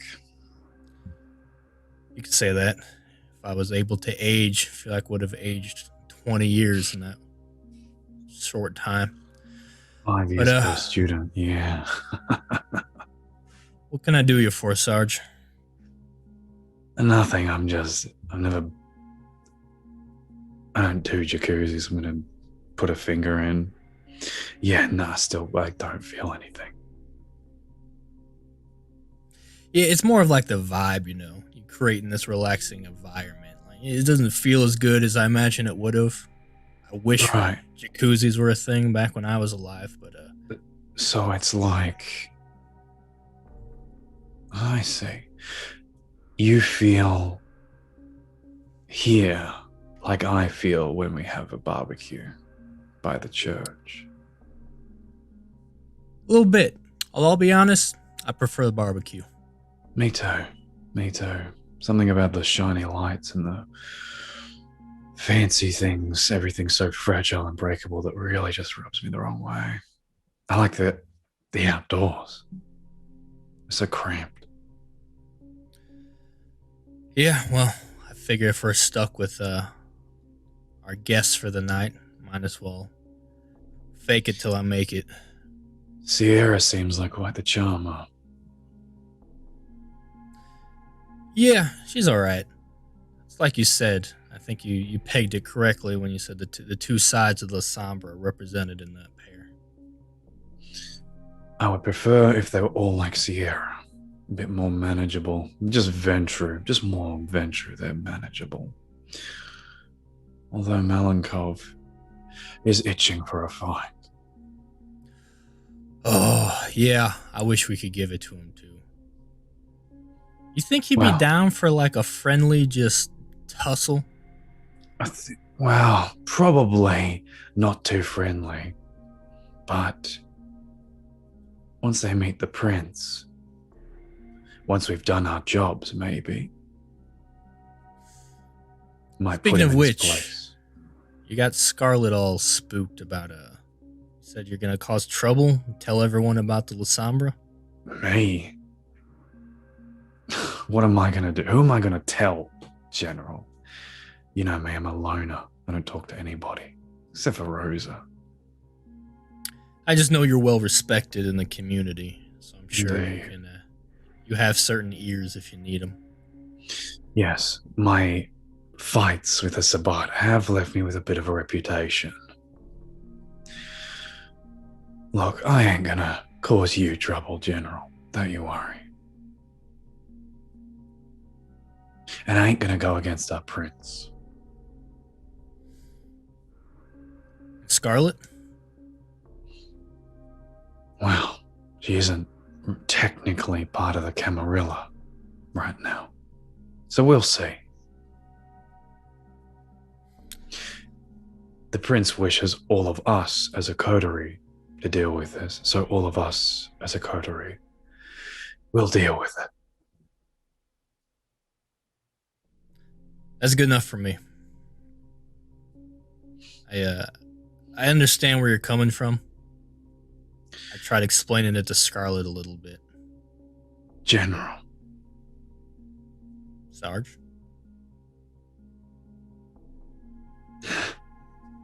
They killed my daughter.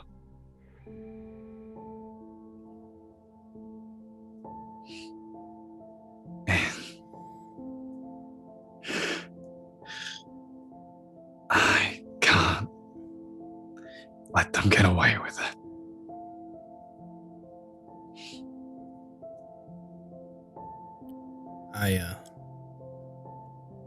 For what it matters, I'm very sorry.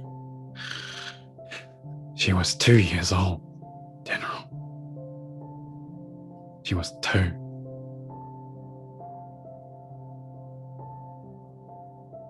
Well, I hope that they who did that paid dearly. I don't know if they have yet.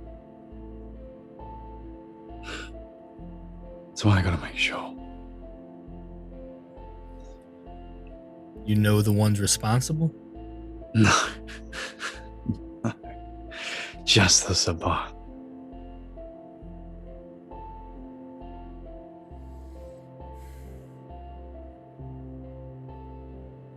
There's complications with that train of thought. Blame all the Sabbat or all that clan for something a few did. You ain't ever gonna find justice. In fact, some injustice is gonna happen as a result. I know. But it's all I've got. It's all I've fucking got right now. I lost someone I cared about. Not like a daughter. Nothing compares to what you must have felt. But, man I loved, the first person I loved, was taken from me. Also by the Sabbat. But when that happened, I didn't know what Sabbat was. I didn't know what Camarilla was. I just knew a monster killed him. So, and I went to jail for it. I was framed for it. I spent a lot of time in prison for the death of someone I cared about, and I didn't do it. So when I was approached for an opportunity for revenge, to kill the monsters that did that to someone I cared about, I took it, and I did it. And while you wanted to wipe out the Sabbat, I wanted to wipe out Kindred. All of you. And I did. Until I became one. But it took a long time. So I understand wanting to punish a larger group for what a few did. We're monsters, General. We're just fucking monsters. I used to believe that, But I found out what we really are. We're not monsters, precisely. We're not like them. We're not human. We are designed to kill. But humans kill too. And it's sort of a divine righteousness in being able to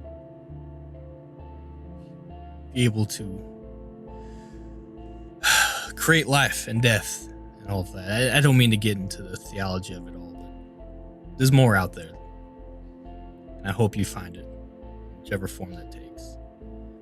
In the meantime, if you need to keep doing what gets you by, and if that's killing those that you think are responsible, then do that. I just need you to know that Scarlett is not one of those people. And there's going to be others like her that are not one of those people.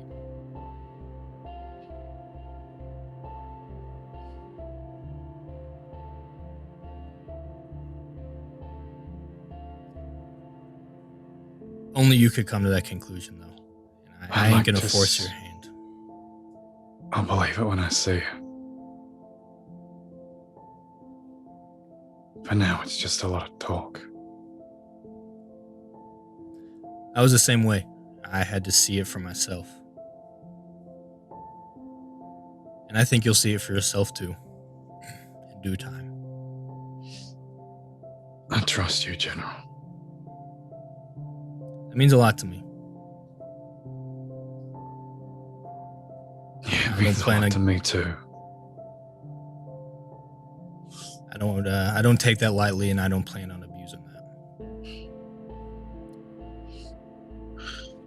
Well, you're the only kindred who hasn't lied to me.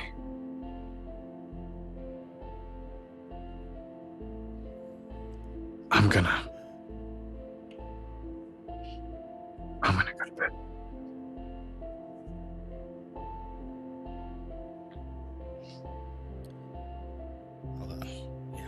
Have a good night.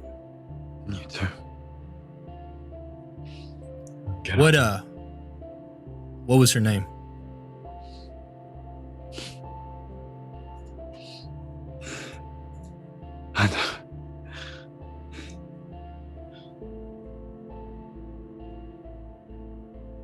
Rose. Rose.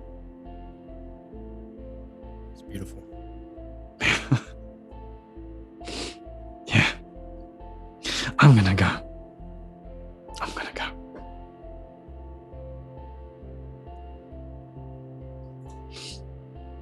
Get up and head to my room and slam the door shut. And from the point of view of the audience, as Fletcher stands up, walks towards his room, holding back his blood tears as they well up in his eyes, we see just small trickles of it edge out and streak across his cheek as he shuts the door. Close.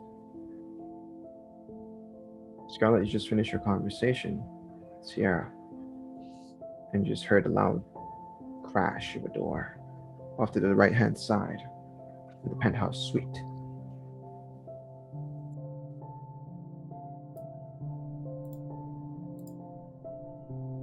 Well, I assume that they had a nice talk, so I'll go to Toledo.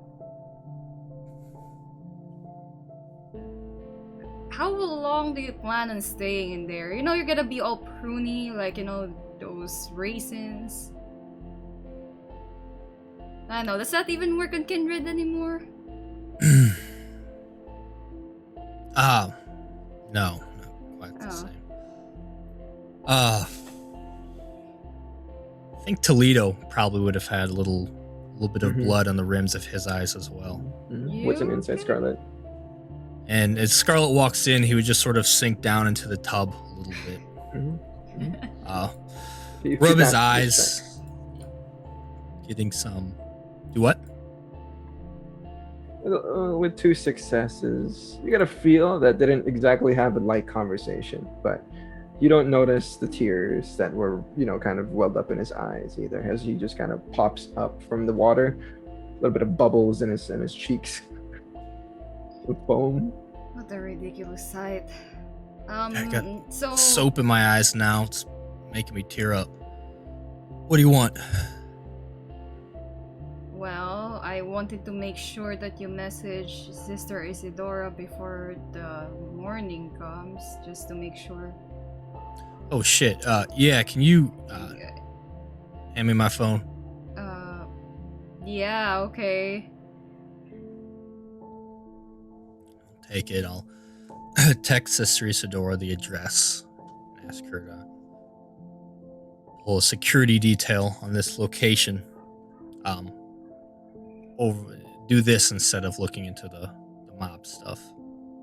I might have to give her the extra key just so she can get in here, or Yeah. Yeah. I'll leave that at the at the front desk for her. I can wait for her probably. I mean, I'm pretty sure you guys sleep before me. You do? That's weird. Creepy. I don't know if I like that. What?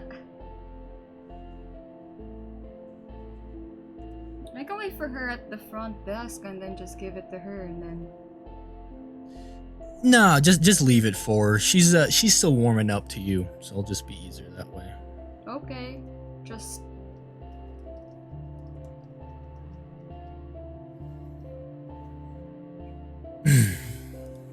Ah, shit. Yeah, You good? yeah. How are the guests doing? They're okay. I haven't seen Malenkov, but I'll probably check in on him, make sure everything's fine before he goes to sleep, unless he's already asleep.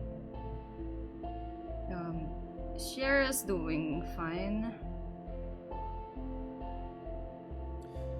Good. Yeah. Fletcher will be fine. We get to talk. We're not. There won't be any trouble like you're worried about. Okay. I trust you. Thank you. Trust you too. I'll go check on Malenkov before, I'm gonna stay at the lounge. I'm not sure there's enough rooms for all of us. There's plenty of Better rooms. Oh. be. I paid a shit ton for this place. Yeah, but But I there's like don't... 6-7 rooms here. Yeah. No, So. I'll stay at the lounge. Lounge, like in the lobby. Like, Or I in assume the there's living like room. a living room, and then I'm just going to Yeah. pull all the blackout curtains shut. Sure you want to do? So it's probably gonna be a lot safer in a bedroom. Alright. Because if I'll take the one beside. Wait, so what's the free room? On the right hand side, there's the very left hand side of the right side is where the jacuzzi room is. Next to that is a bedroom. I imagine it's Toledo's. Next to that, in the center, is an empty one, and then after that is Fletcher's, who's at the very end of it.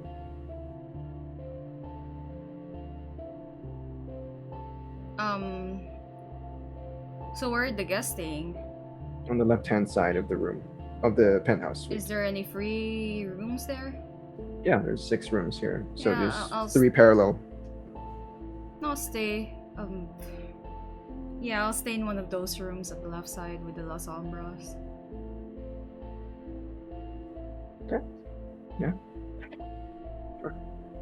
You just take your rest there. Probably can't Toledo? sleep anyway until morning comes. Well, there's like maybe 2 hours left till dawn. So, I mean, you're all kindred. You can always just go to sleep, as technically going to sleep is putting yourself into war. So, you can just voluntarily put yourself in a day sleep sort of state. But if you guys don't have anything else to do for the rest of the evening, if you're not leaving the Sheraton, I guess we can call it a night here. Toledo? But before, just as a security thing, assuming Scarlett's will check in on the others and they're fine in their room. Well, Malenkov's door is locked, so are Sierra's. They don't want to be disturbed right now. I'm gonna use some corrosive vitae and mess with Melikov's door to sort of. If I can mess with it to almost break it to keep it shut. Yeah, That makes sense. That like one. mess with the mechanism to where if someone wants in and out, they're gonna have to physically break the door, which he could probably do, but it's gonna be potentially alert someone more. Yeah, absolutely. Yeah, you can use your blood to melt away and pretty much seal the mechanism of the door shut. So in case Malenkov wants to get out, he's gonna have a hard time doing so without using a bit of strength. Okay. Sister Isadora does come by the end of the morning or at the start of the morning, like around 5 a.m. As she is well prepared, as she's got, because this is security detail, you've asked her, she has a bag full of, weapons and stakes and such that she's really prepared to do so. If Fletcher asked her to pick up Max, she would have brought Max. I imagine she's met Max already. Right.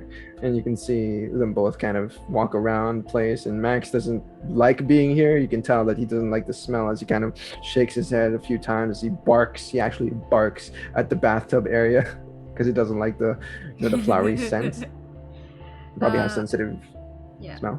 Toledo, do you want me to stay beside Malenkov's room? Or whatever you're comfortable with. Staring pointedly at the mechanism, like melted away. Yeah, we're gonna hear someone going in and out, so maybe if you stay close by, or I could stay close by. I'll stay close by. All right, let's hope for a smooth night tomorrow. Okay, perfect. So true. Is there anything else the audience sees as you shut yourself in your room? Just holding the hand up to the door for a brief moment, and then just curling onto the closest bed, face towards the wall, and as soon as possible voluntarily going into torpor. So not much, no. Before you go into torpor, you do get a text message as your phone vibrates. That'll be important. As you do, there's a picture. There's an image of Alice smiling. She's doing a little bit of a, kind of peace sign, trying to be cute towards you. And she's just very cheerful, as under the image it says, "Haven't seen you in a while. Hope you're doing okay."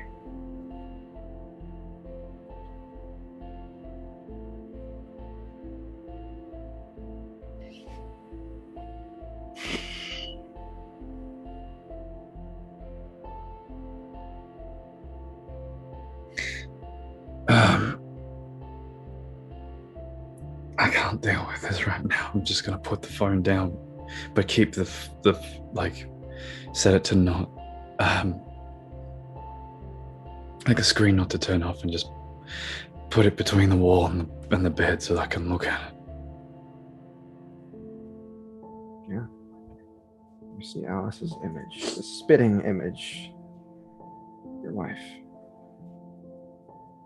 Same hair, same eyes. Even the way she smiles, it's exactly the same.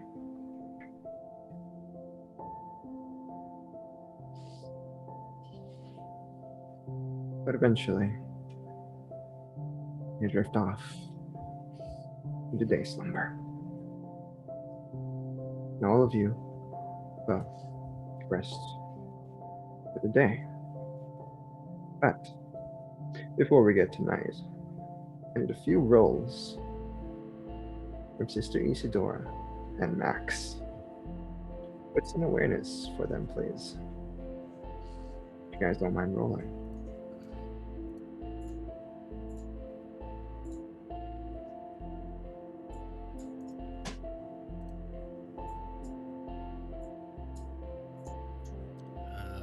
What's awareness you said? Yep, for Sister Isidora and Max.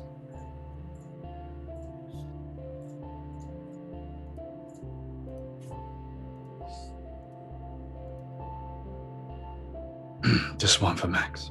Terrible rolls. Although, are we allowed to willpower these? Yep, absolutely. In that case, we will. One success for Sister Isidora.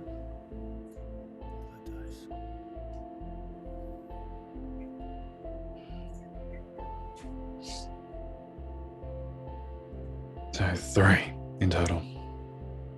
3 successes.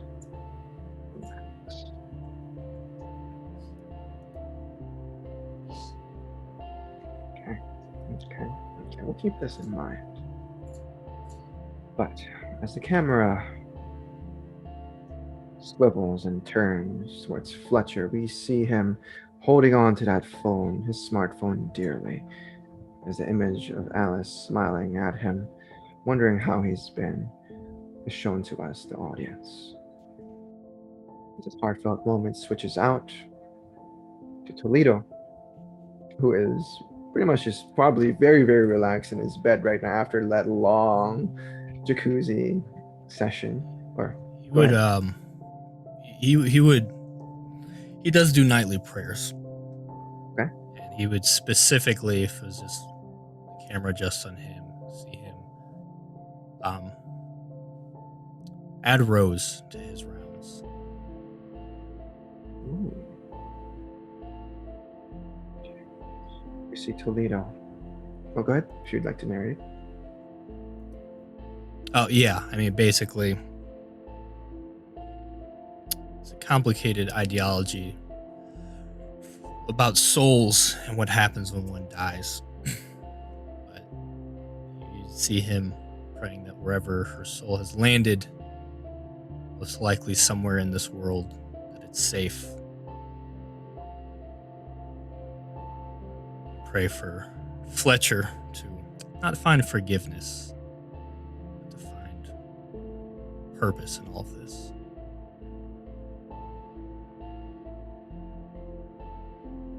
That would probably be the end of his prayers before eventually drifting into torpor. As the camera moves and pans across the room, we see Sister Isidora maybe giving a few scratches at Max after Max bothers her for a bit of the attention that he so craves. Gives her a small oof before she rolls her eyes, scratches his head, and she says something along the lines of, "Let's go for a walk. I think we're gonna need to keep on a lookout for our guests." She stands up, has Max kind of on a leash. And obviously pets aren't allowed here, but for some reason, somehow she got Max up here. Of course, we're not gonna ask questions as Sister Isidora knows her shit. And as they leave the room, the camera slowly pans towards Sierra's room first, who is now just drifting asleep. Malenkov, whose room is now pretty much just trash, as he's throwing things around and pretty much is unkempt just like the way he is. The camera melts over away to where Scarlett's room is. Scarlett, who is now in day slumber, her eyes shut. We zoom closer and closer towards her face. As we see some sort of rapid eye movement going on right now in her day slumber. As we go deeper and deeper into the view of Scarlett, and we delve into the darkness within her eyes, the scene darkens, and we hear once again the cackling laughter of the dark mistress. in the background as Scarlett continues on with her disturbing dreams. And that is where we're going to end the night in the session for this evening. Whew. That was a bit emotional and intense, but wow. Good job, everyone. Holy crap. Didn't expect all the emotions to be brought out this episode. All the feels. Just trying to chill in the tub. Listen, talking to Fletcher gets me spooked so much. Dude was naked the entire time, by the way. All He had his hat on, but I took it. Hat stays on. yes.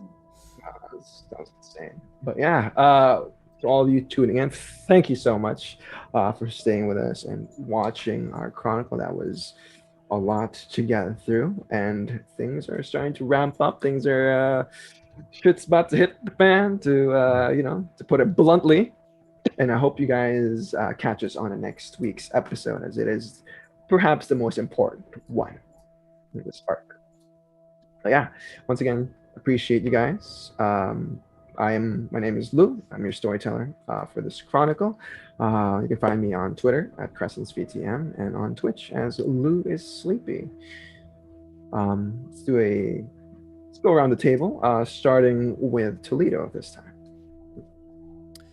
Hello, I am Bully, the storyteller over Table Goth.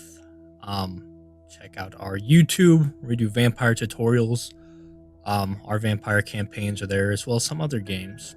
Currently, we've just started. We're just a couple episodes in of Cults of the Abyss. Wait, Cults of the Blood Gods. That's what this game is. So much VTM, so little time. Yes, Cults of the Blood Gods. If you backed it, you should be getting your book any day now. Yeah, we're playing a scenario in that over at the Onyx Path Publishing's channel. So check that out on Thursdays. I'm Ethan from Ethan and Dragons on Twitter and on Twitch. I stream regularly doing games, but we also have tomorrow 6:30 AEST. We are running a little chapter of in the Chicago sort of universe in a very different way. We're going to Willerton. It's going to be very occulty and very special, and we're very, very eager for that. So. What, Louis? What? Oh no, you're running. Yeah. Down. Oh yes. Oh no. Oh yes. Welcome to Willerton. It's gonna be great. But yeah, feel free to drop by, and thanks for watching. And hello again, guys. I am Rena, also known as the Overlord, also known as Scarlett Leanne, Scarlett Mikolov. I don't know what name. Scarlett Rose. I don't know what name I'm running by these days. But yeah, come check out my game every Monday, 7:30 EST with Monster Hearts. I am playing as the neighbor, and our first premiere was pretty interesting. We got a lot of wholesome moment there, and a really awkward one with the queen, and a face full of origami. I don't know, there was a weird moment there. But aside from that, incoming new VTM Chronicle every Friday. Still trying to figure out when it'll actually come by, but it'll be around end of May or start of June. I'll be joined by 3 other interesting people, and it'll be fun. But yeah, I hope you guys enjoyed that. Again, if you want, you can check out some of my other gaming stuff. It's like every Saturday till Wednesday. The schedule is down below. Yeah. I hope you guys enjoyed that episode of Call of the Abyss. So many emotions, so many drama. And we'll see you again next session. Anyway, I hope you enjoyed that. Have a good night. Bye!